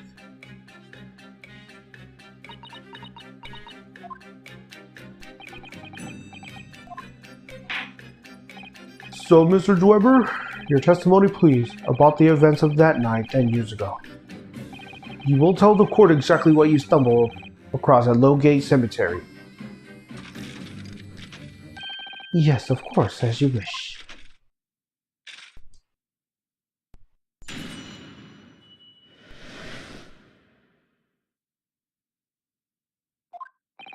The reason I was at local university all 10 years ago was for a spot of moonlighting, shall we say. Yes, an illusion of that newspaper article is based on what I witnessed that night. But thinking back now, I realized that I never actually saw the professor. But soon afterward, I was visited by a young woman by sculpting a monograph from wax. Then I gave up my dream of becoming a scientist, and it was all because of that newspaper article. Wait a minute, you're claiming you didn't actually see the professor now? Of course, you have to have a screw loose if you believe in corpse too could come back to the dead. But, so you're saying this article is not worth the paper printed on? I think that would describe it perfectly, yes. Nah! The details of the article aren't true. It nullifies your argument why Mr. Dwemer and Dr. Sills will be working together. So he's discrediting himself to cripple my argument? Tell me, witness. You claim to have been in the cemetery for some auxiliary business, and can you elaborate? That's right. Grave robbing, to be precise. As you know, Lowgate Cemetery is the rear of Barsley Prison, so among students of the university has a reputation of being haunted by the ghosts of condemned convicts. Grave robbing, you say? Yes, extremely fresh corpses, sir, reasonably ludicrous. Of course, I never laid a finger on any valuables buried within the dead. So you are the one, a so-called resurrectionist. A particularly unpleasant scourge of society. Actually, my fellows and I went by another name. The Reperpetrators. That is quite beyond the pale. You would invite divine retribution, sir. Yes, well, I think I suffer retribution enough. The Daily Circus eventually unearthed my name and put it in the press. It caused me a great many headaches. In the end, I had to leave the university. That was the only paper that had the bad grace to identify me ambiguously at my dad. I see. Out of interest, who drew the illustration of this article? Oh yes, that was the reporter who exposed me. He sketched that night in front of me and that described the scene. Obviously, the time ticked on. I briefly regret what I'd done. Claiming to have seen something I never truly saw. Foolish. Very foolish.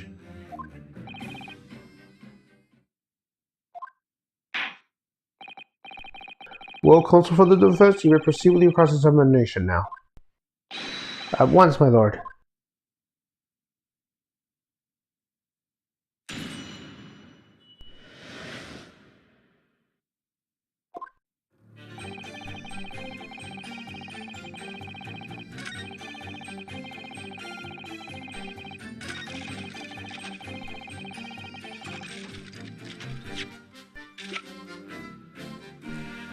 Objection!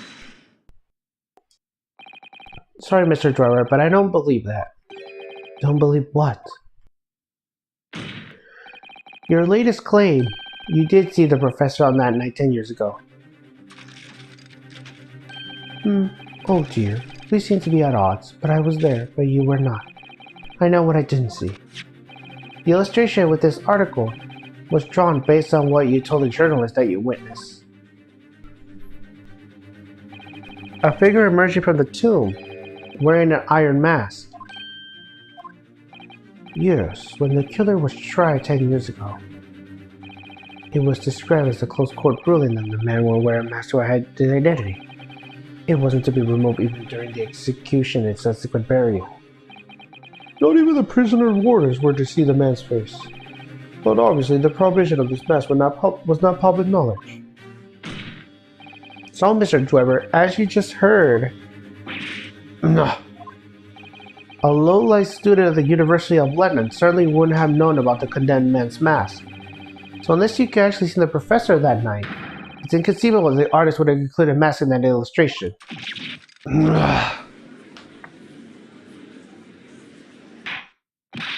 Ahora! Well, Mr. Dwemer?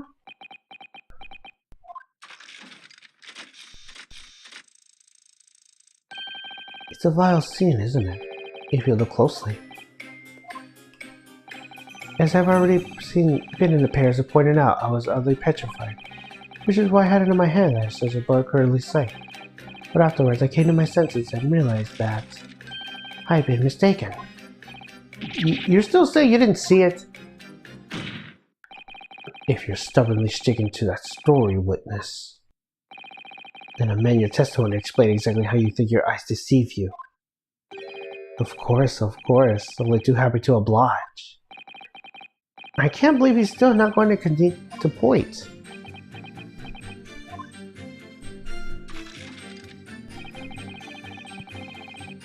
Hold it! A fellow grave robber? What are you talking about? Well, I wasn't the only one busy in the cemetery that night, you know. Other body snatchers were at work. Of course, when I saw one emerging from the hole he dug, my heart very nearly stopped. So that was a terrifying sight I never actually saw, you see. You're claiming it was just another student on equally saboteur business of yourself? Many of the medical students will wear metal masks to protect them from bacteria during discretions. Clearly the fellows use such a mask to protect his anomaly. Wouldn't you say? Objection! But there's more to this story, isn't there? The article goes on to say, in the next second a gunshot rang out suddenly from behind. A bullet pierced the resurrected man's chest, whose breath is stilled once more. We might assume that the section discovered the Mexicans at work, perhaps, and fired upon one of them. If a great digger has shot someone in the cemetery, I think it might have been rather big news, my lord. Oh, yes, well, I can only assume it was an embezzlement fault on the reporting. Strange. Oh. Excuse me. Madame Tuspels, don't take it out on Mr. Sholmes. Oh la la, pardon. I was lost in my thoughts. Would it be fair to say that Mr. Dweber's last remark was significant for you in some way? I thought it was a little strange, that is all. How Monsieur Dweber could claim this now? If you don't mind me saying, madam, what are you talking about? Well, when I met you 10 years ago at your university dormitory, you recounted to me saying your adventures of a cemetery, Norn, including the gunshot. Stop. You might want to watch your tongue, you know. Objection! Have a care, Dweber. That's no way to speak to a lady. Ugh. Please, Madame Tuspels, carry on. Of course. According to what Monsieur Dweber told me at the time, he did hear a gunshot from behind him and the bullet hit the condemned man. I said nothing of the sort.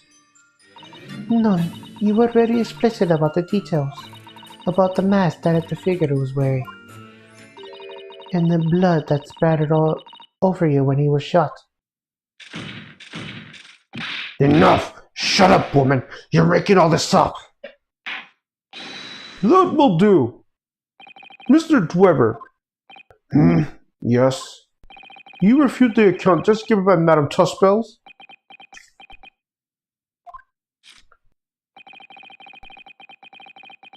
I have no recollection of ever saying those things. Come on, do you really expect us to believe you? Control yourself, counsel. I will not permit baseless accusations in my courtroom. Right. Under the circumstances, I think it's best you suspend your testimony with a new statement to clarify your position on this witness. Very well.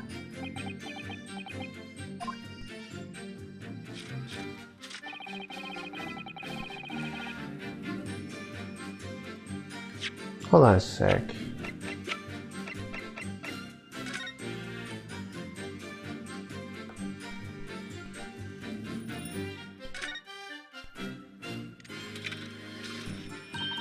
What a wonderful machine.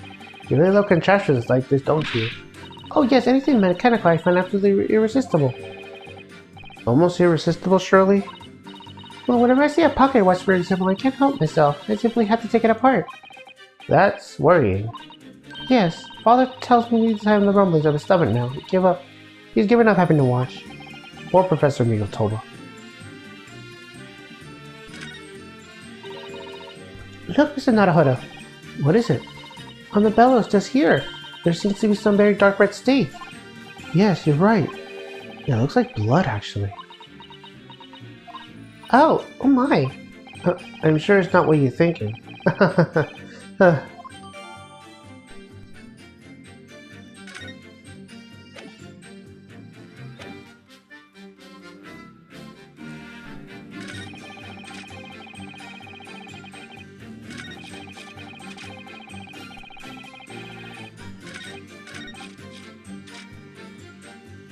it!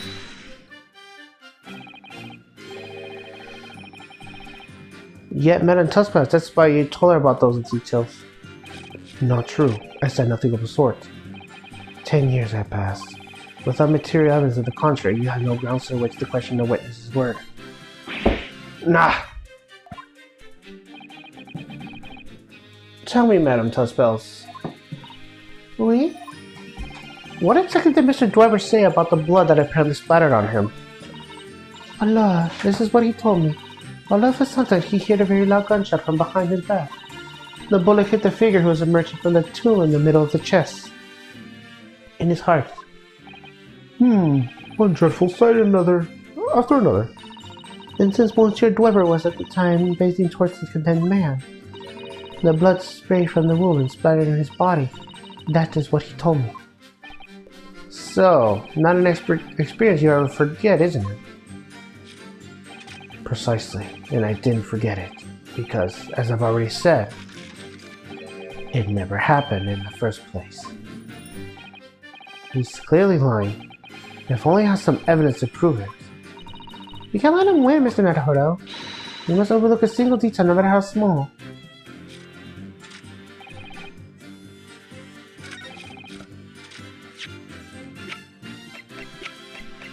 Objection! Ah, that was wrong.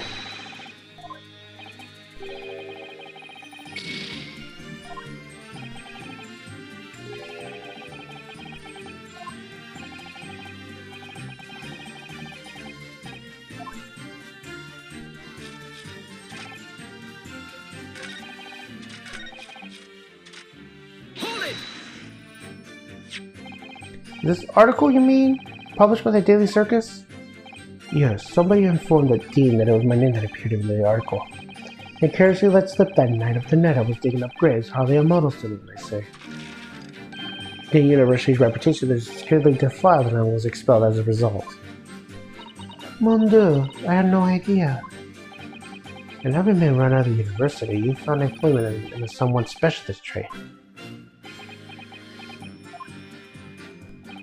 You combine your knowledge of science with knowledge of stage magic to create various experimental machines to demonstrate never-before-seen technology, and you use these essential machines to trick the government into private investors into giving you money.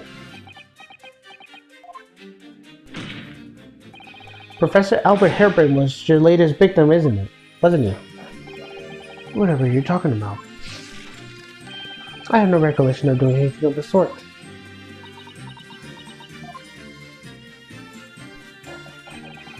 What's Dwemer up to? Why did he suddenly change his tune and recount his claim? I wonder if perhaps it's because the circumstances have changed now. What circumstances? You know, if he admits of having seen the professor emerging alive from the grave 10 years ago, it would expose a secret of Dr. Sylph's past that she would desperately want to hide. Yes, of course. If Dwemer and Miss Dr. Sylph working together now. If Dwemer were to betray her, there would be no reason for her to continue to cooperate. In that case, there's only one way around it. I have to prove he really did see it. Prove that he really did see the professor's corpse coming up from the dead and originally claimed.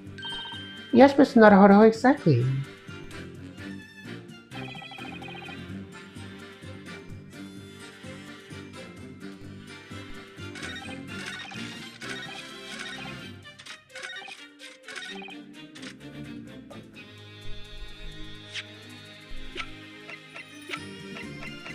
Objection! That's not it at all.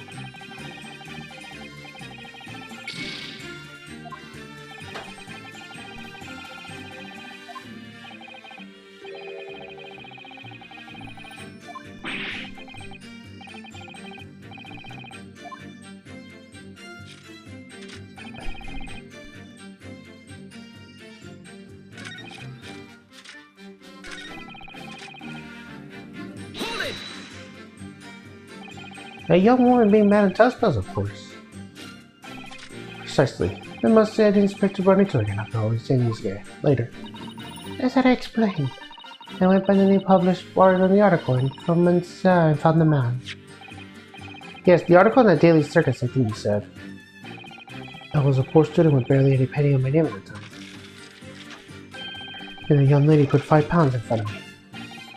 Are you readily condemned to having a wax work of this homemade to give permission for it to be placed to display? I did. I should tell what little I had to select it to. Oui, I remember now. I purchased something else from you that day, n'est-ce pas?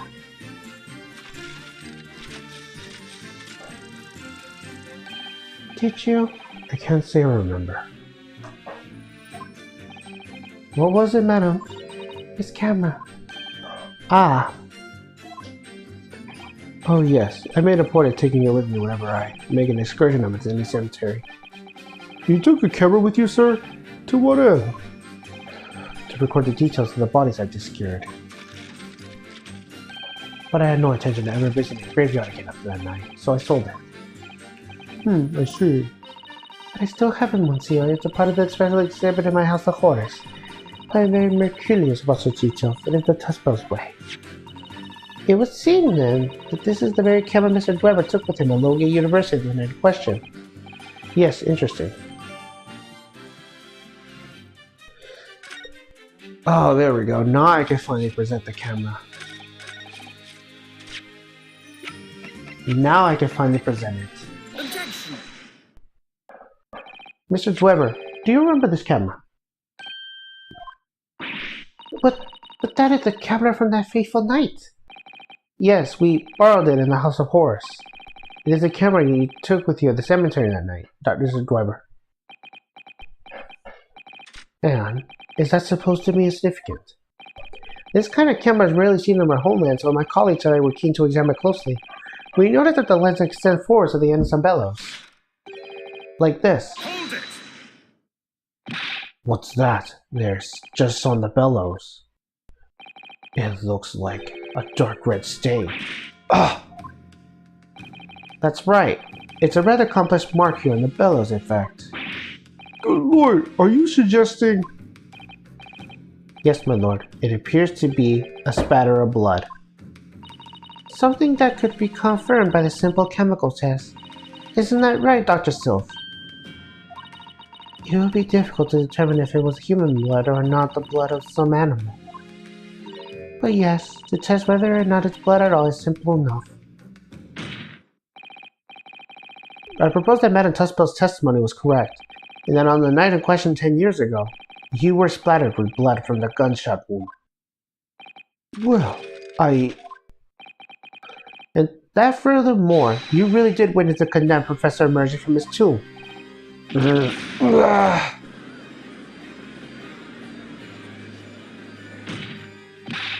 There's simply no way you could have forgotten such a traumatic experience.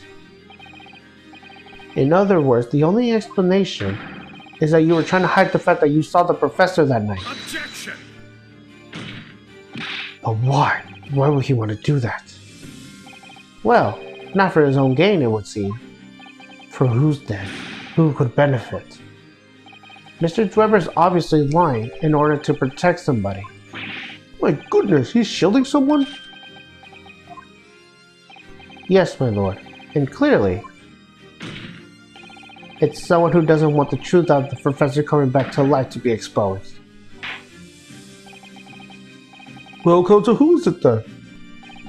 Who is this witness trying to protect by lying about what he saw that night? Take that! The obvious answer is Dr. Sylph. Sylph? What? Whatever you mean? Imagine if the comic who has been sentenced to death was not in fact killed. Imagine if that was to come to light.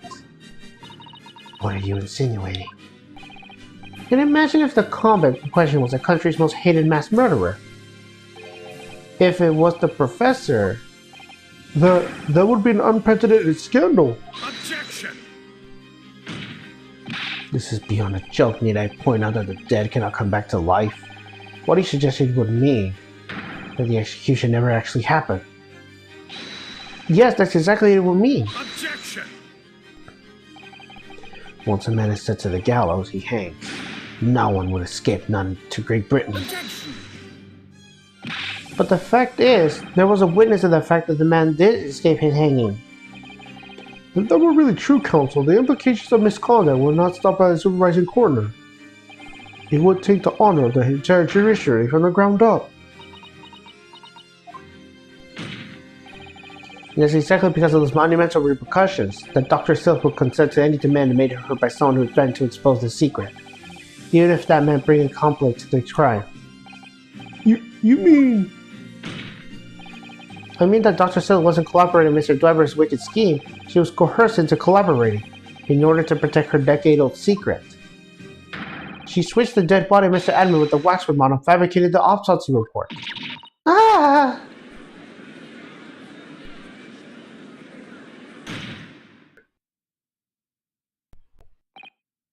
Lord Van Zeeks?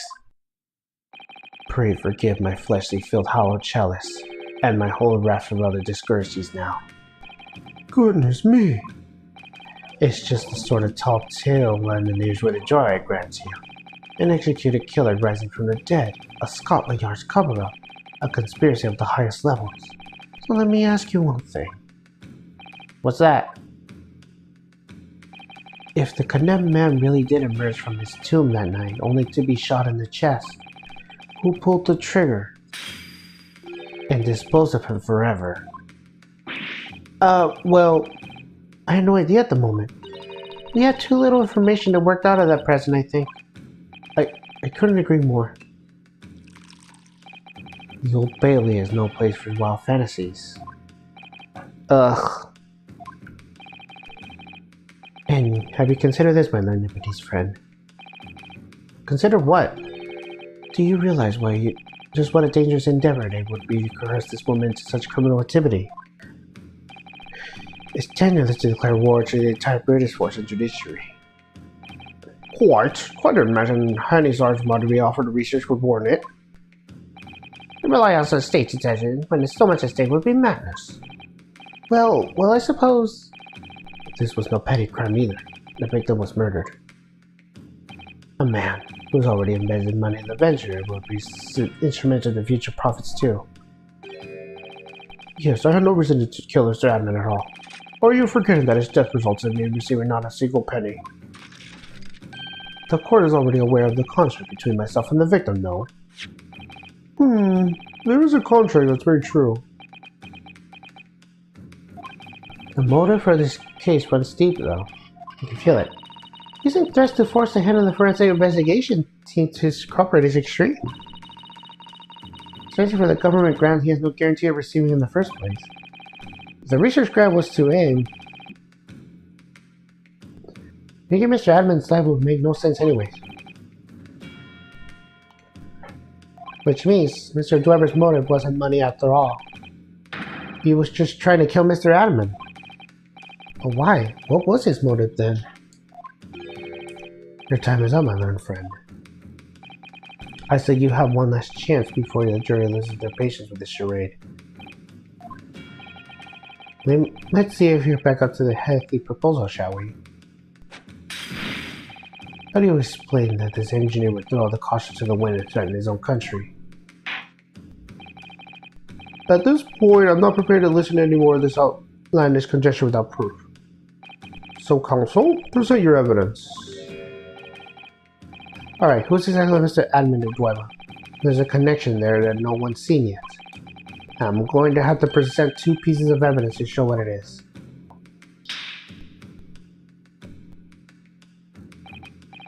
Yes, my lord. The evidence established the motive placed by the witness when the victim dead is right here. Take that! It's this newspaper article, my lord. That was written 10 years ago, and every detail has been examined already. What can it possibly tell us? That dribble will never be written. Typical gut-pressed knowledge that means nothing. Yes, on its own isn't particularly significant.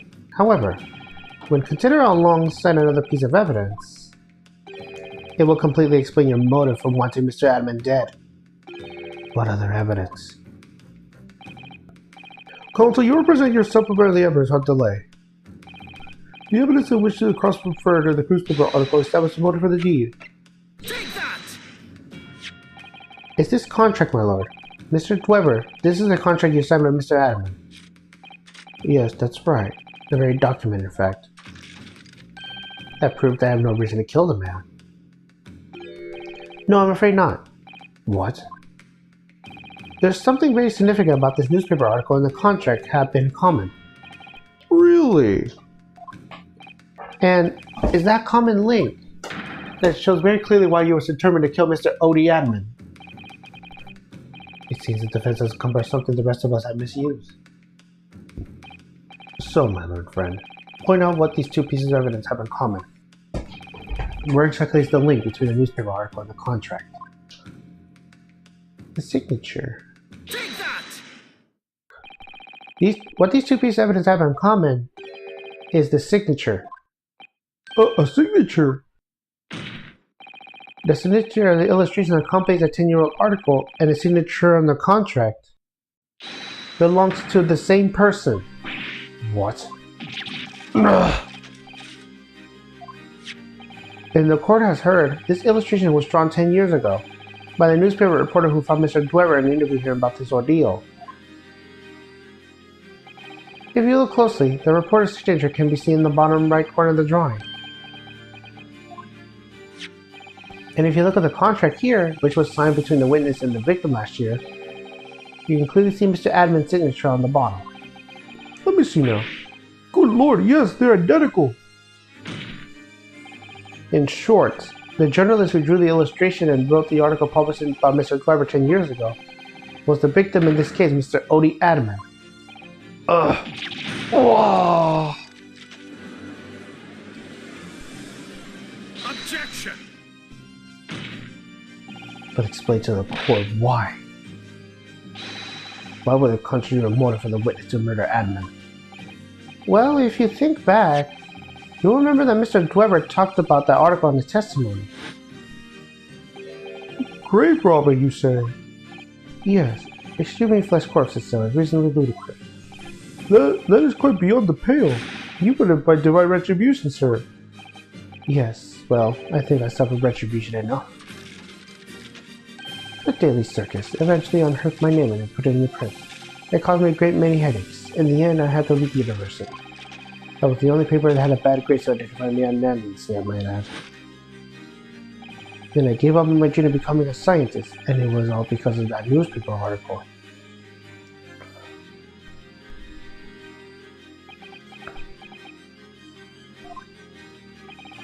At the time, you were a student at University of London and you dreamt of becoming a scientist. However, this single newspaper article changed your entire life. So Mr. Admin used to be a newspaper journalist, did he? He did, my lord.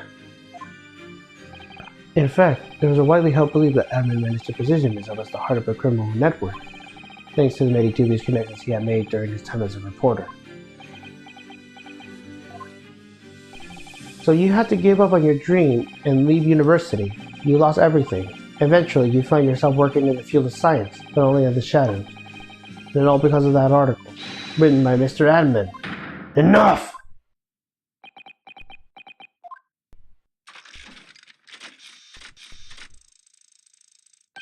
Stop this endless trivia about my life! What? Explain yourself, Mr. Dweber.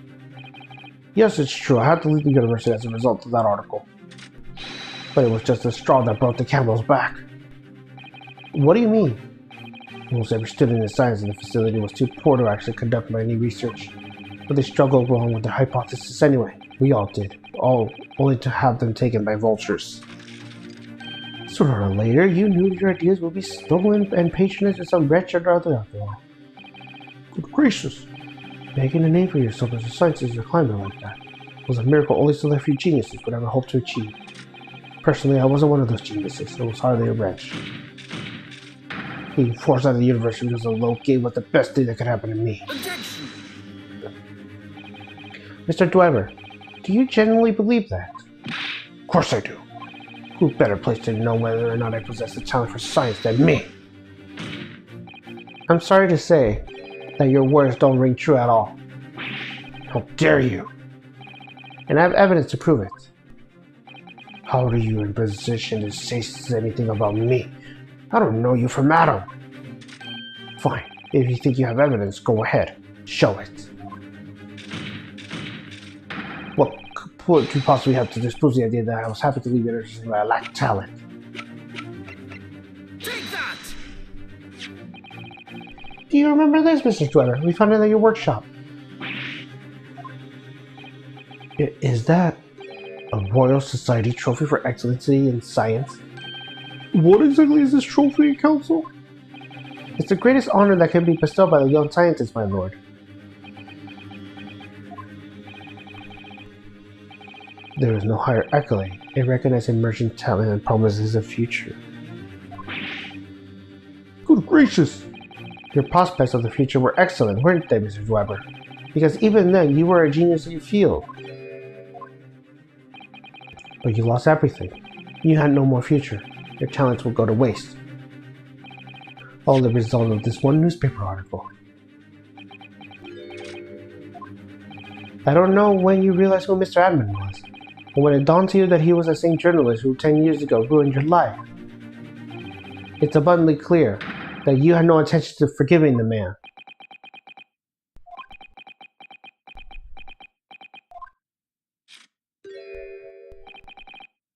The truth is... Finally, he's going to fold.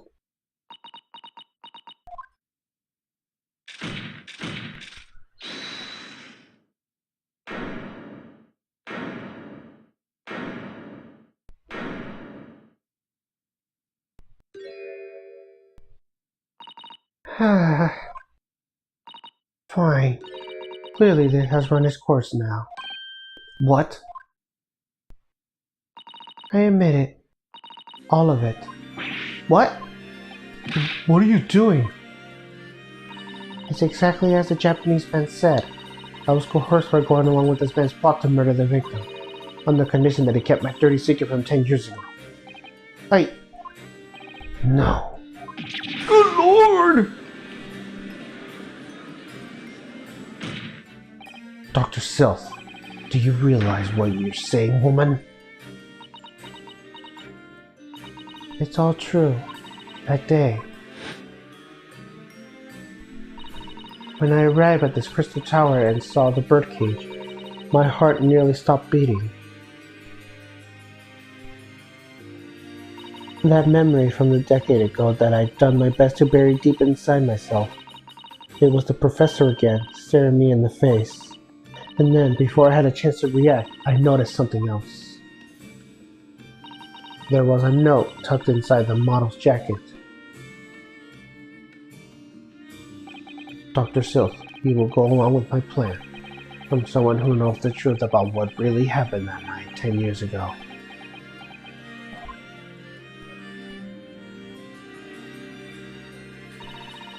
All the instructions were there in the note. Every detail was mercilessly written down. I had no choice but to do what it said. I made unnecessary altercations of the scene and fabricated the autopsy report as instructed. There was really no other choice. It had to be done to protect the judiciary. I can only apologize now.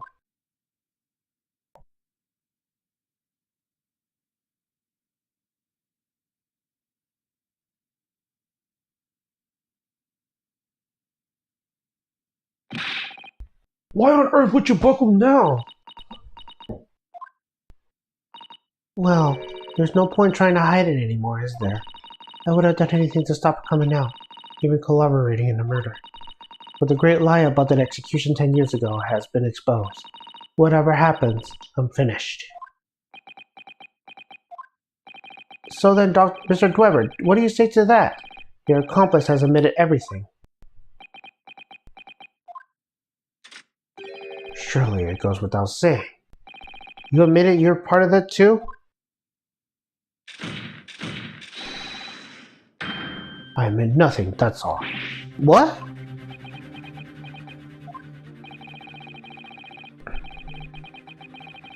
Have you forgotten that my kinesis machine has been stressed by the explosion?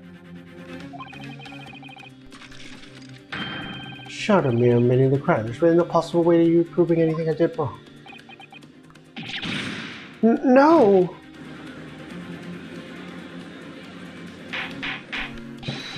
Ora! Whatever this man says, I admit everything. He threatened to expose my secret, so I went along with his plan. And Lord Van Zeeks. Yes? I hope you accept my apologies. What happened next is in your hands, of course. I've heard more than enough now. I hereby present the final findings of this court. This trial is not the proper form of which to pursue the alleged wrongdoings of Mr. Dwemer. The defendant is Professor Albert Harebrained. Very true. It has slipped my mind. Isn't he one of your closest friends?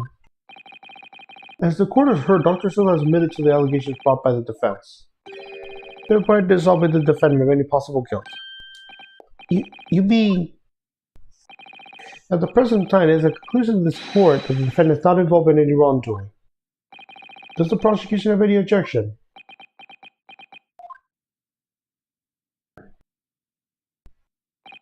None, my lord.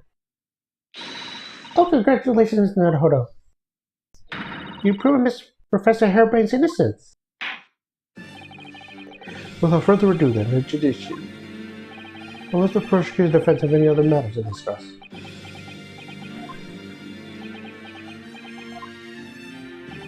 I don't know. This doesn't feel quite right. Why did Dr. Sill suddenly admit to it like that? Is everything alright, Mr. Naruhodo?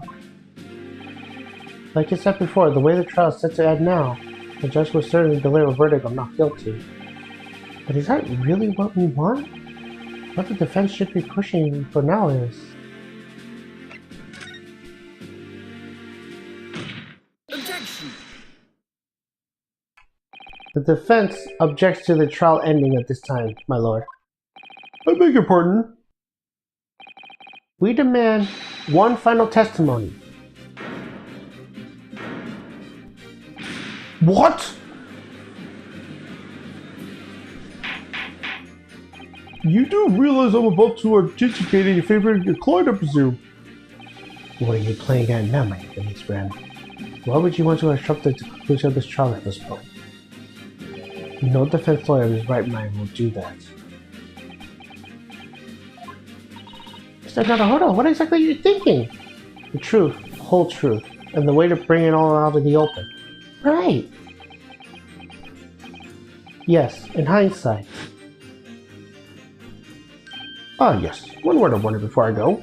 If in any course of the trial this afternoon you perceive any in the shadow of doubt of the truth, don't let it slide out of your sight. Pursue it like a dog with bone. To the bitter end, you understand. Do not falter, whatever may come to pass. I'm sure Mr. Sholmes knew. He must have deduced that this would happen. Yes, I'm here in court to advocate for my client, and to sue their acquittal. Obviously. But that's not all. I believe that we have a duty in the court to pursue the whole truth of the case, until every last detail is laid bare. And this is why the defense calls for further testimony from Dr. Silk. Testimony from me? About what? About the nature of your collaboration with Mr. Ecnoch Dwemer. Ha! In case you slipped your attention, I already admitted to everything I did. The whole truth has already been revealed. Stop wasting everyone's time. As his lordship has made very plain, your client will get acquitted all you wanted for him. There's simply no point protracting his business further with other tedious cross-examination. Objection!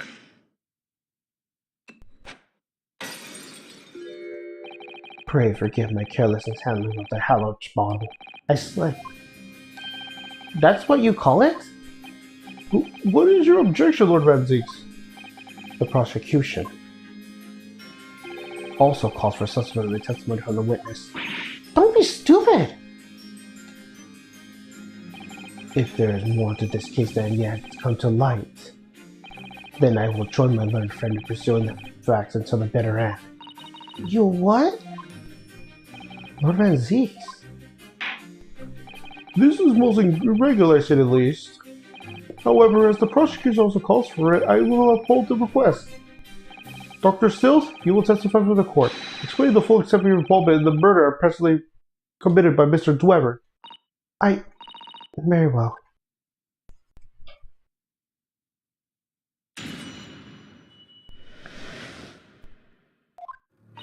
It all began in that scene when I saw the waxware of the note tucked inside the jacket. The actual body of the victim indicated in the note's instructions was beneath the experimental stage. The body had to be arranged in some ways and then play the defendant, which was my job. I listened to the entire forensic investigation to address the scene appropriately. The truth about the execution 10 years ago is a state secret of the highest level. I had to protect it. So I was right. The stage and the machine were all specially designed for this deception. So it seemed, but all meritably prepared. You did well to see it through it. You're a very shrewd boy. So kind of you to say. And what about this autopsy report then? All I did was record the location of the body as being in the Crystal Tower set up under the stage. That's all? That's a terrible corruption.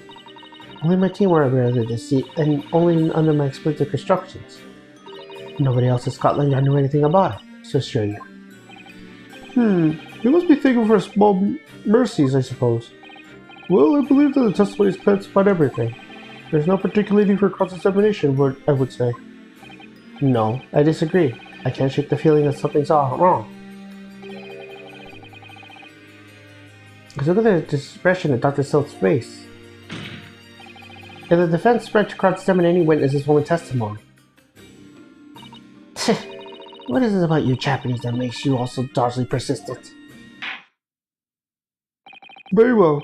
If you so desire, counsel, proceed with the cross-examination. Yes, my lord.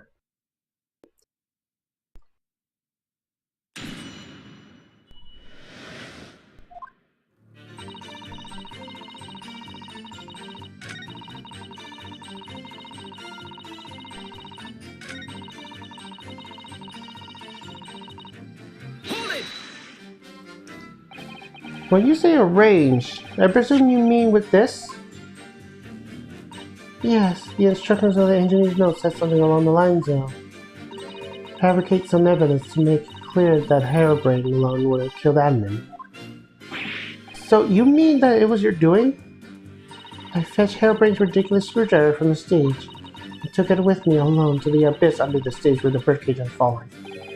Alone, Doctor? I didn't feel it would be appropriate to involve anyone else in this particular part of the deception.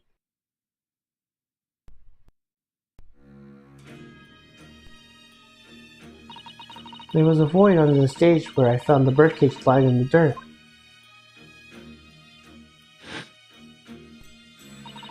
I approached it, laying down, and slowly opened it up. Then, I took the screwdriver in both hands, and plunged it into the man's chest.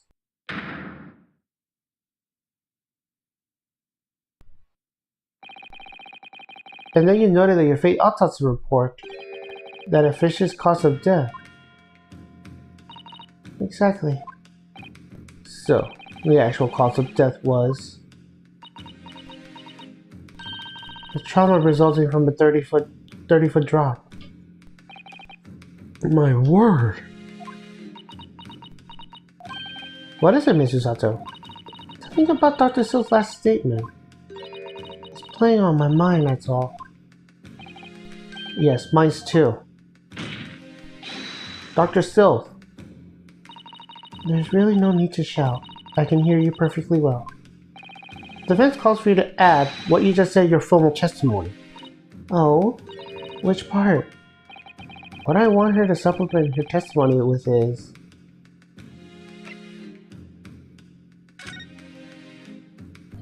How did you stab Mr. Admin in the chest? That part. Fine, if that's what you want. But there's really no need to point. The prosecution concurs. Very well. You will supplement your testimony now, witness. If you wish, my lord.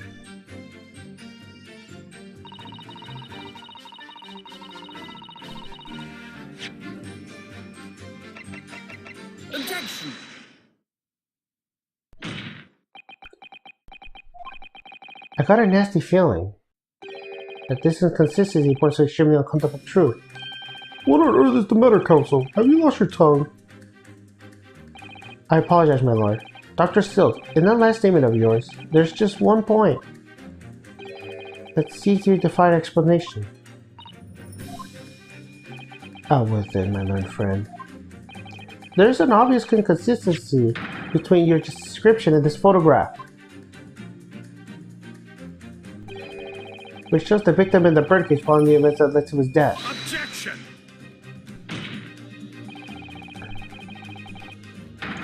The court has already examined the photograph in depth, so to do we can learn from it. Objection! Yes, we already consider it, it's true. But we now know the effect to be different. What do you mean? I believe we should let the defense explain. Where in this photograph will we see the alleged consistency with the witness statement? Take that! Look closely at the bloodstain on the victim's chest. It clearly extends in the downward direction, towards the man's feet. Then why is this significant, Counsel? If the victim was stabbed moments before the conditions received a sense of motion, that entirely expected. Oh, of course, no, that's not what happened. Exactly, my lord. Dr. Silk made it clear that her testimony just now, that the point in which he stole Professor Hairbrain's screwdriver and stabbed the victim, was after the grand deception was set to motion when the birdcage was falling below the stage on the site. From the shape of it, it's clear that the birdcage would have fallen on the side of her 30-foot drop. If the victim had really been stabbed while inside the birdcage in that position, the blood from the wound would have been spread out equally in all directions. For it to be formed a logical appearance we see in this picture, it's inconceivable.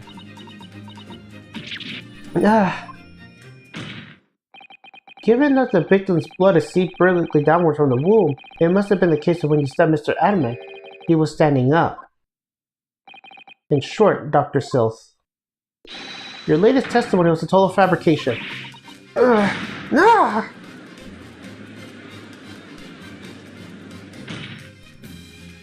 I knew it. I was right. Now I identify the contradiction. There's only one way to explain the facts. We all been under the great misapprehension here. What? What sort of misapprehension?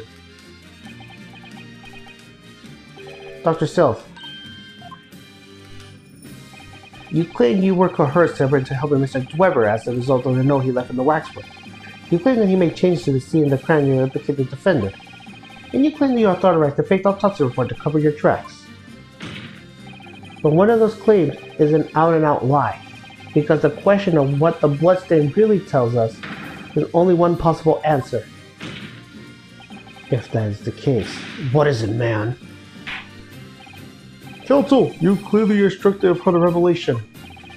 What part of Dr. Sil's story is shown to be a lie that contradicted her testimony?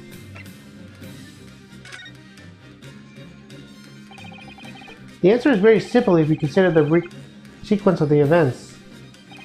If, when the victim was stabbed, the blood from his wound is seeped downwards as it did, we can be sure that the victim must have been either sitting or standing up tight at the time. But if you're rightly pointing out, the birdcage would have been fallen to his side when it fell beneath the stage. Yes, it would, which tells us that the victim must have been in that position of his own accord. Objection! That's impossible. The man was dead, remember?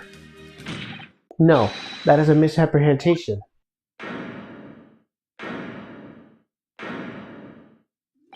When the birdcage fell on the stage into the void below, it must have hit the ground with considerable force.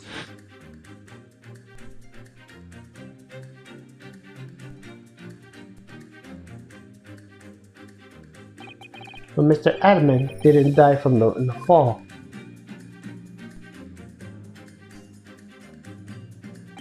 He probably lost consciousness for a while, but when he came around, he got to his feet to climb out of the cage. Just as Dr. Silth appeared.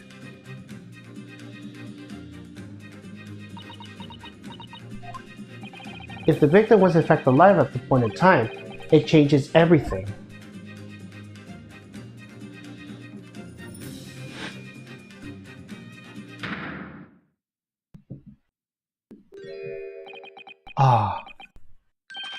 Ah.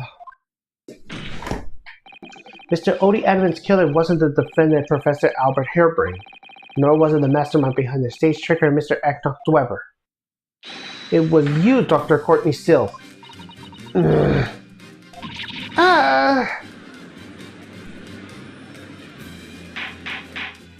Order! Can this possibly be true? Have you been taking me for a fool? It was you, was it?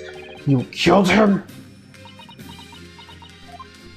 You hoped that by admitting to being an accomplice in Mr. Dweber's scheme, their trial would end, before you were accused for the far worst crime.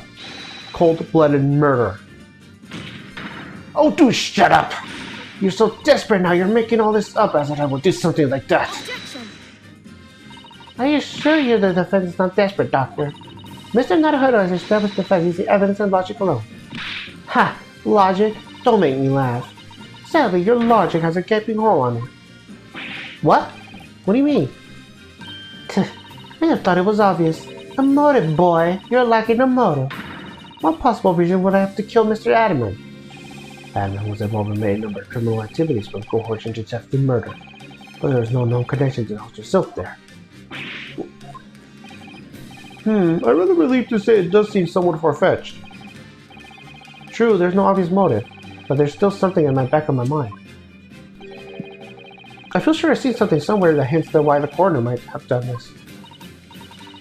Yes, I may have tampered with the crime scene and coerced a fake report, but murdering someone for no reason is a very different story. Objection! No, when you question what possible reason you could have for wanting to kill Mr. Adamant, something did come in mind. What? What was it, Counsel? Enlighten the court at once. Yes, we saw it yesterday, didn't we? Something that seemed strange, but we had no reason to suspect at the time. There's a particular object that explains why Dr. Silk would have wanted to kill Mr. Adamant. It's a scalpel, or rather, scalpels. Did you say scalpels? It would appear that the word has struck the chord, Doctor. You... come on, out with it! It was yesterday, when we visited your laboratory. Look at this big thick book here. Ah, it appears to be an accounting ledger. It's a record of forensic investigations expenditures, I think. Oh? What is it? It's clear that the team purchased various equipment and supplies on a monthly basis, but... well, one entry seems rather strange. Really? In what way? They're buying 500 scalpels every month.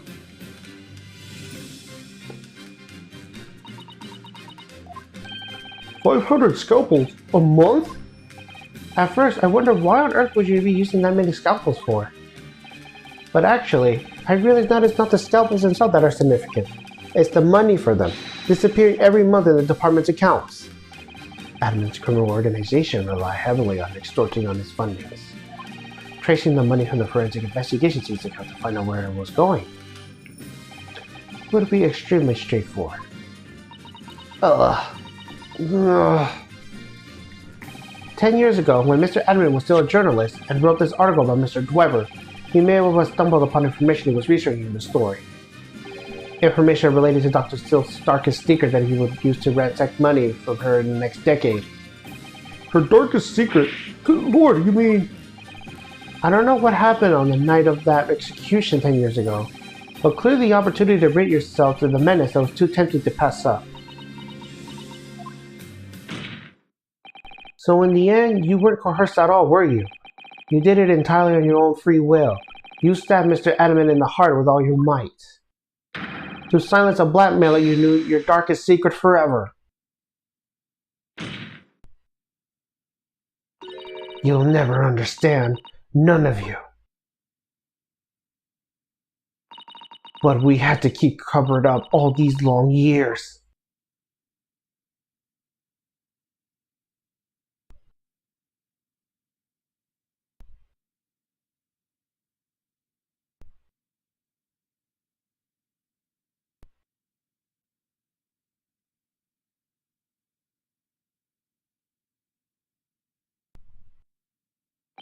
as very little of the machine remains after it is ripped apart by the bomb. The truth of this case can never be publicly established unless you speak out. And if you decide not to, it's very possible that Courtney Stilk will accept punishment from her crimes. Please, sir, own up to what you have done and tell the court the truth of what happened. 10 years ago, you told the truth, and you were robbed by the bright and successful future as a result.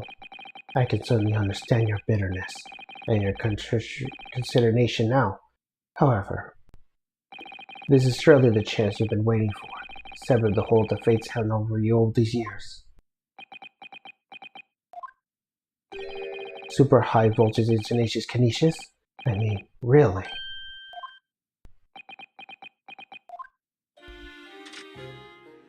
It's the adult brave mock scientists that are the worst, you know. They don't recognize the fact that they don't have talent. They can't even get that right. And so they end up chasing impossible dreams, having unbridled faith in their abilities. They go on and on about those wonderful hypotheses, their stupid eyes shining like a little child's. They make me sick. I can't abide their foolishness. Careful, Mr. Dwemer. I was particularly pleased with the kinesis machine. It made for quite a show, doesn't it? So you admit it. You admit that it was nothing more than a sham made for the purpose of killing the victim? Yes, I admit it. I did it all in the name of revenge. Revenge for the future that Mr. Adamant's article had deceived you from 10 years earlier. But the revenge you sought didn't stop at Adamant, didn't it? Which is where the very particular Waxwork comes in. Yes, I see. The condemned convict that you saw rising from the grave at Lylegate University 10 years ago. If your account of those events were all true, then obviously Scotland Yard couldn't afford to acknowledge what had happened. Even if it meant discrediting a bright young man and crushing any future career he might have had. So your plan required that you abduct a particular Waxwork model in order to extract your revenge on Scotland Yard as well, or on Dr. Silk to be precise.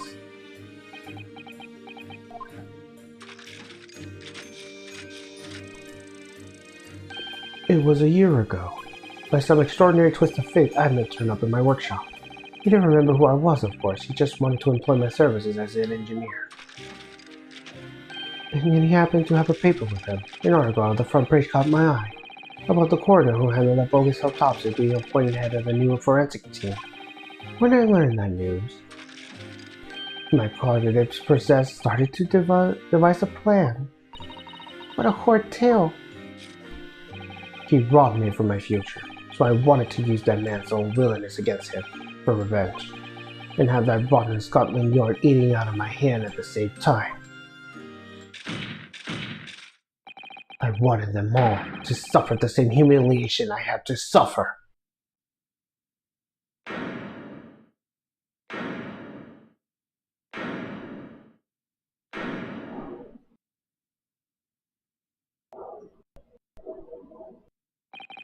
Your actions against those who ruined your future were justified as revenge, at least to yourself. Certainly, no one has the right to destroy another's prospect, especially for purposely selfish gain. And yet, in carrying out your plan, you did exactly that to someone else, didn't you? Did I? Professor Harebrain's only crime was passion for his hypothesis, but you had no compunction about sacrificing his future to effect your revenge. You knew that he would be forever branded a failure and a fraud. Perhaps life treated you unfairly 10 years ago, and others' misconduct left your life in tatters. But remember this, your own actions resulted in exactly the same thing for another perfectly innocent young man. I.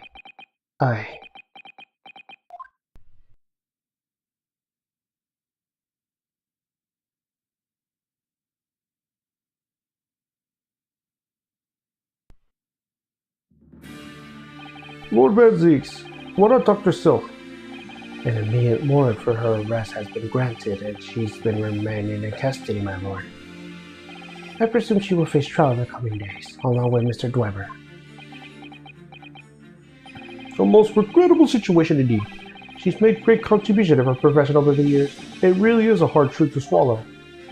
However, that is a topic for some future occasion. For now, Professor Harebrayne. Oh, yes? It seems there are a great deal more in the experiment than you realize. However, I think we can assume now that all these sort of details have been brought to light. This has been a very long and profound trial. I'm pleased to say you are absolved of all guilt. This whole experience has taught me a very great but painful lesson. This dedicated scientist, this devoted to natural philosophy. I've been selfish and self-centered, and above all, a fool. Professor. I spent my life thinking of nothing but my research. Misguidedly believed that I could do whatever I set to mind to, despite my lack of talent. And the worst of it is, in the process, I cause others pain and misery. Others who are far, far greater people than I. No, Professor. That's not true. What? Don't tar yourself with the same brush as Dweber. What happened was his doing, and his alone. His outcome is fate, not yours. You're not to blame in any way. More fancies. And the dispersion of which he referred to you earlier, calling you a fool, talentless even. The man has no idea. To believe in yourself and work your finger to a bone to realize your dreams, that's laudable, not laughable. No one has the right to disride another in such choices. Oh. Thank you, Barrick. So, ladies and gentlemen of the jury, Yes, my lord. it is the court's appreciation that you find the defendant not guilty of all charges of which he is then accused. I presume there are no objections. None for me, my lord. Certainly not. This trial has already made me think, but this is the right decision. It's all been proven right that miraculously. I have no misgivings whatsoever. What's that? It's done, is it? Is it all over? I don't know what's become of the arts these days. I don't recognize the place. Very well. In that case, I hereby pronounce it defended. Not guilty. Alright, we completed the trial.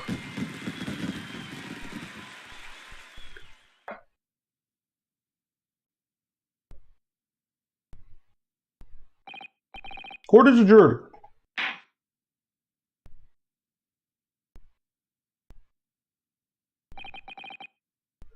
It's over. That was some trial.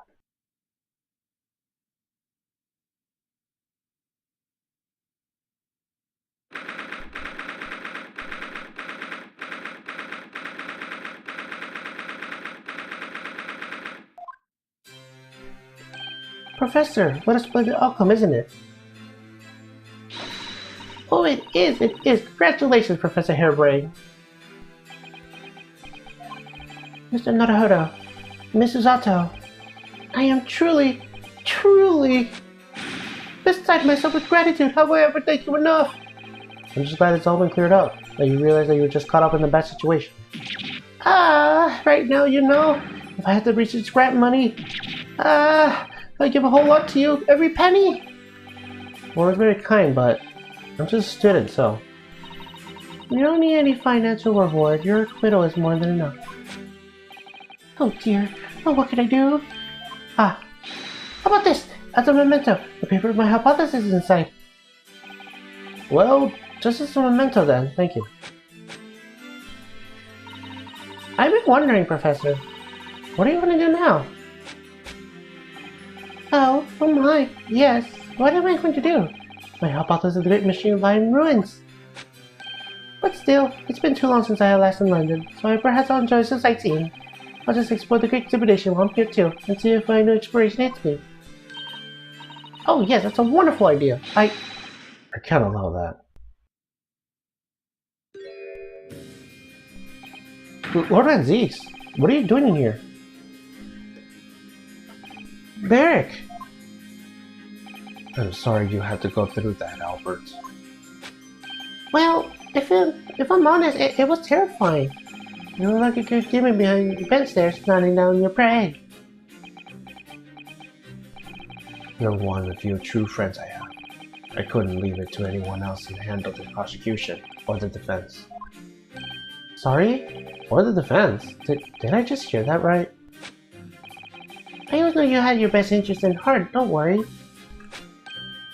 Oh, how about you show me around when I'm here into town? It's been a long time since we last year at university. We have a lot to catch up on. Listen, Albert. In a few days, your acquittal will be made official. When that happens, you must head straight to Dover. I'll accompany you. What? From there, you'll cross the channel and make your way back to Germany. I already purchased the tickets. But no, hold on a minute, Barrick. What about the Great Exhibition? This is the chance of a lifetime for me. I want to look around. No, not sightseeing, Albert. Give up on the idea. Sometimes it's hard to see if any warmth in those eyes, Barrick. Lord Van Zeeks? What's all this about? A necessary precaution. Yes, I think I understand. You do? Well, Iris told me when you meet Lord Van Zeeks in his office some days ago, he asked how Mr. Natsume was doing. Yes, that's right. I remember being surprised at the time, but thinking if it was nice of him to ask. The point is, Mr. Natsume is still alive and well, even though it's been more than 6 months now since he stood trial with the Reaper as the prosecutor. Ah, you mean the Reaper's influence doesn't stretch overseas? Those in the Reaper's sights met their ends days or sometimes months after their acquittal. That's been the pattern up until now. But of course, you know that both Mr. Natsume and China were completely innocent. True, and perhaps that covers the Reaper's actions. The truly innocent are spared. But I don't want to take any chances with a close personal friend. But Barrick... Like those mustache Nipponese, the man should leave his country without delay. That's why I'm packing him off to Germany at once. Right. Does your French-shaped package get any say in it? Goodness, was this your intention all along then, Lord Van Zeeks? Oops, my button. In court, whether people think of him as the Reaper, this man seems abundantly merciless, and yet, sometimes I feel as though I don't understand him at all. It's time to go, Albert. Back to the prison for the time being. Yes, alright. Well then, Mr. Naruhodo, thank you so much for everything! Not at all, Professor. It was a pleasure getting to know you. Best wishes, Professor Harebrained. Well, once the dust is settled, you must come to visit me in Germany. Anyway, goodbye for now.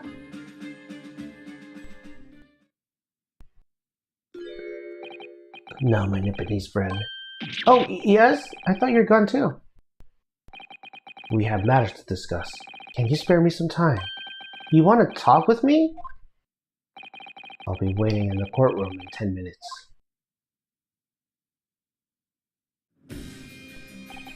Well, that was strange.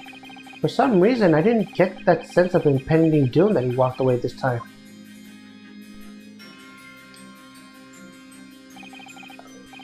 The Enigma, Barry Van Zeeks. What does he want to discuss, I wonder? The answer awaits in that courtroom, I suppose. Here goes then.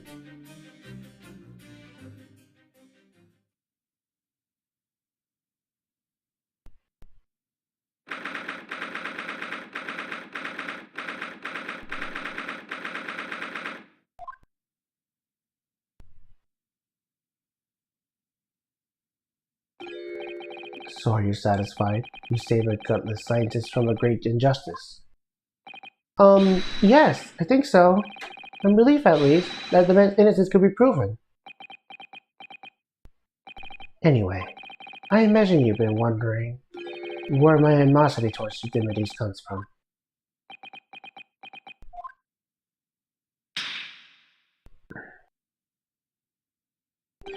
Well, at first I thought you were just didn't like me. I imagine you saw me as a pretentious child from the unimportant land who had no business being here. But now I think differently. You clearly know our ways, so I would guess that some specific incident led you to dislike of my race. Will you tell me what happened, please? The Professor. I thought I'd never heard that name in this courtroom again, to be honest. He took your brother's life. Clint. My brother was Clint Van Zieks. 16 years ago, when he was still just in my teens, he was already a director of prosecutions and a key member of the judiciary. I looked up to him. He was my everything I aspired to be. He was involved in the establishment of justice systems in foreign countries as well. There were exchange programmers between Britain and other cases then too, to share knowledge and ideas. As part of one of my programs, 3 judicial students came to Britain in your homeland, the Empire Japan. Oh, if it was 16 years ago, then one of them should have been my father. Of course, I remember Dr. Mabel Toba well. I had no idea. I was a minor at the time, training at the prosecutor's office. One day, Clint introduced me to the 3 visiting Nipponese. So, you actually met my father? He and his colleagues were polite and admirable. They were adept to their work and extracting their standing duties. It was my first encounter with the Nipponese spirit, and it made a very great impression upon me. But 6 years later, that's when it happened. The investigation was going nowhere. There were no suspects even, just an ever-growing list of victims. And in the end, my brother became one of them. The last, in fact, before the case was finally resolved. I'm so sorry, Lord Van Zieks. Truly. Clint was always ready to put his life on the line for justice anyways, so he wouldn't have wanted it any other way. He lost his life to the killer, but it was his victory in the end. For me personally, though, it was a great loss. I found myself in a very dark place indeed. When I finally found out the killer's identity, the reason why no one is able to catch the man sooner ceased to be such a mystery. He'd been hiding in plain sight all the time. In plain sight? Are you aware of political events 10 years ago? Well, it was a period of extremely insensitive discipline between the British and Japanese empires. A new treaty was being forged, I think. Correct. The Anglo-Japanese Treaty of Friendship and Navigation was being concluded. The leaders of both countries were deep in extensive political discussions, which is why this particular killer's appearance in court was conducted as a close trial. If the British Republic had known the identity of the killer, nor would the treaty be in jeopardy, but our 2 nations would very well have ended up in war. What? A war? Between Britain and Japan? That would mean... Oh my! You mean to say that the professor was...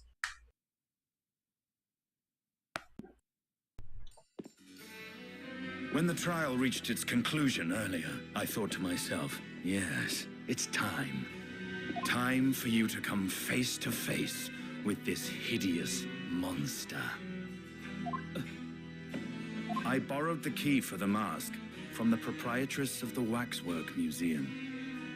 So see for yourselves now. Confirm it with your own eyes. The truth that's been hidden this past decade.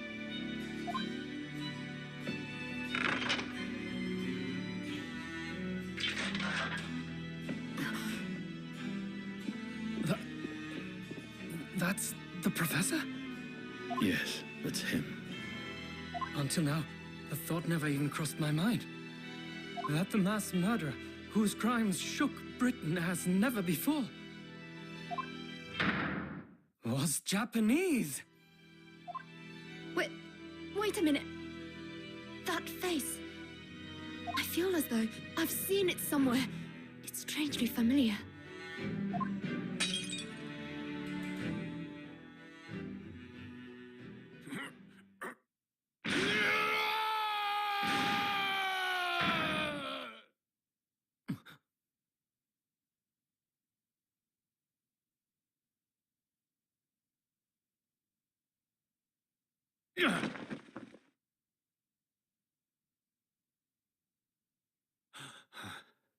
Father. What? Father?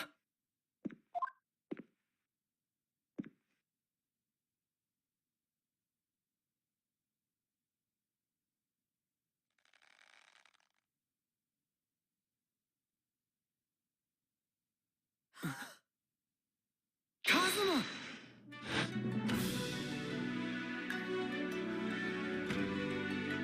My best friend, Kazuma Asogi.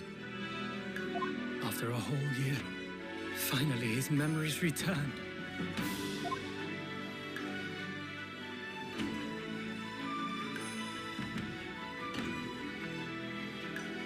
As he stood there before me,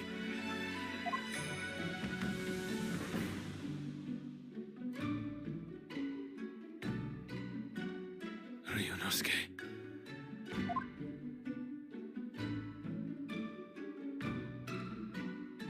Hello again. My friend. Kazuma-sama!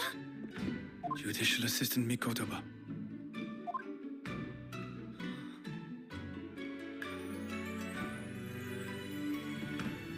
It's been a very long road. Thank you. Thank you for guiding my friend here when I could not. It was an honor.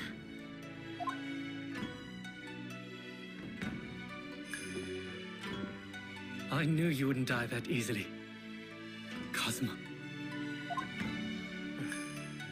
I owe you thanks, too, for taking good care of that in my absence. Oh. Karuma, great blade of the Asogi clan, passed down through the generations.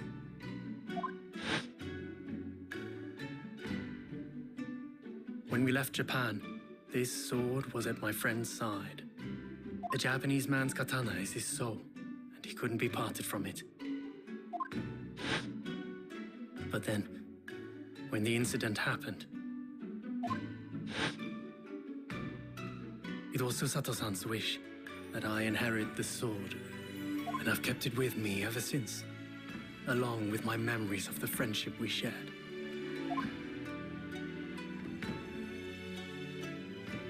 With this by my side, I always felt that you were watching over me somehow.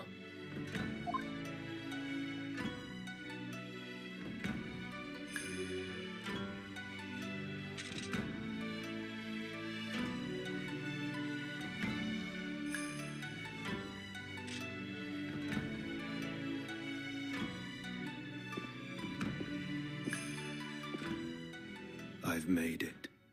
At last. Father. Are you saying... Surely not. You mean, you knew all this time? I'm looking at it, but I still can't believe it. This mass murderer is Kazuma's father.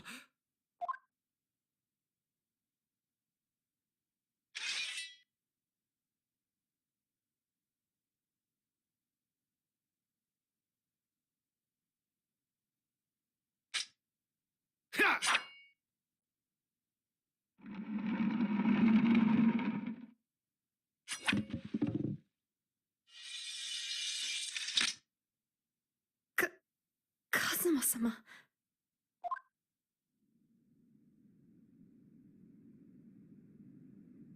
Ryunosuke, we have much to talk about, but now is not the time.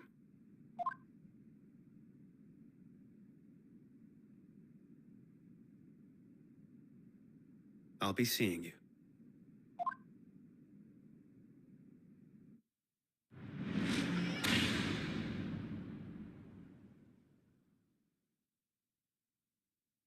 That's all Kazuma said. Before he turned and left us there, in the courtroom.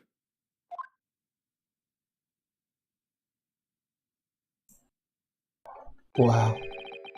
So he's the living afterimage of the man who took my brother's life, is he? Yes, Kazuma Zogi, my best friend. 3 months ago, when Lord Strongheart introduced us. I had an inkling there was something there. Some connection. But why did Lord Strongheart do that? Why did he make Kazuma Lord Van Zeke's apprentice? And where is he suffering amnesia too? The man who was apprehended, even executed. But his legacy just won't die. That's the sad truth. Anyway, that's all I have to say. I thank you for meeting with me as asked.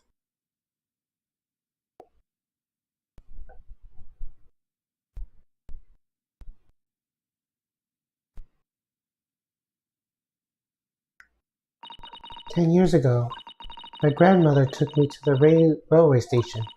We were there to meet my father from the train. For me. It was the first time I ever seen him. Of course, Susato-san. All this is tied up with the painful memories of her too. She's never talked about this with me before, though. It took time to adjust to having father around, but when I was just starting to get used to it, he called me into his study one day. He told me that a great friend of his had passed away in London, and that his friend had left behind a son, a boy, 7 years my senior. Father told me the boy had made a promise to his late father, so he was studying to become a defense lawyer. I wanted to help, so he studied to become a qualified judicial assistant. As I'm sure you worked it out, as that young man's name was Kazuma Soki. So you see, that's how he and I met. For a brief moment, my great friend had returned, only to disappear again all too soon. But in that fleeting encounter, something stirred. Something that had been dormant for a long time. As if great wheels had been set in motion. I could almost hear them creaking into life. In some ways, it was the end of a chapter, but in many, it was the start of a new one.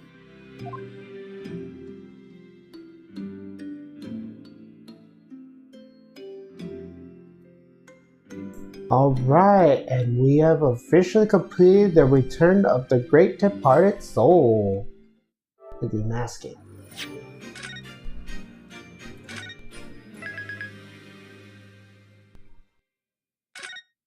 Alright, and that's gonna be it.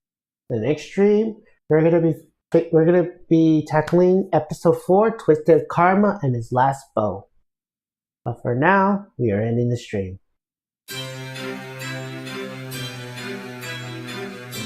And that's gonna be it. Thank you guys for watching, and I'll see you guys on the next one. Bye.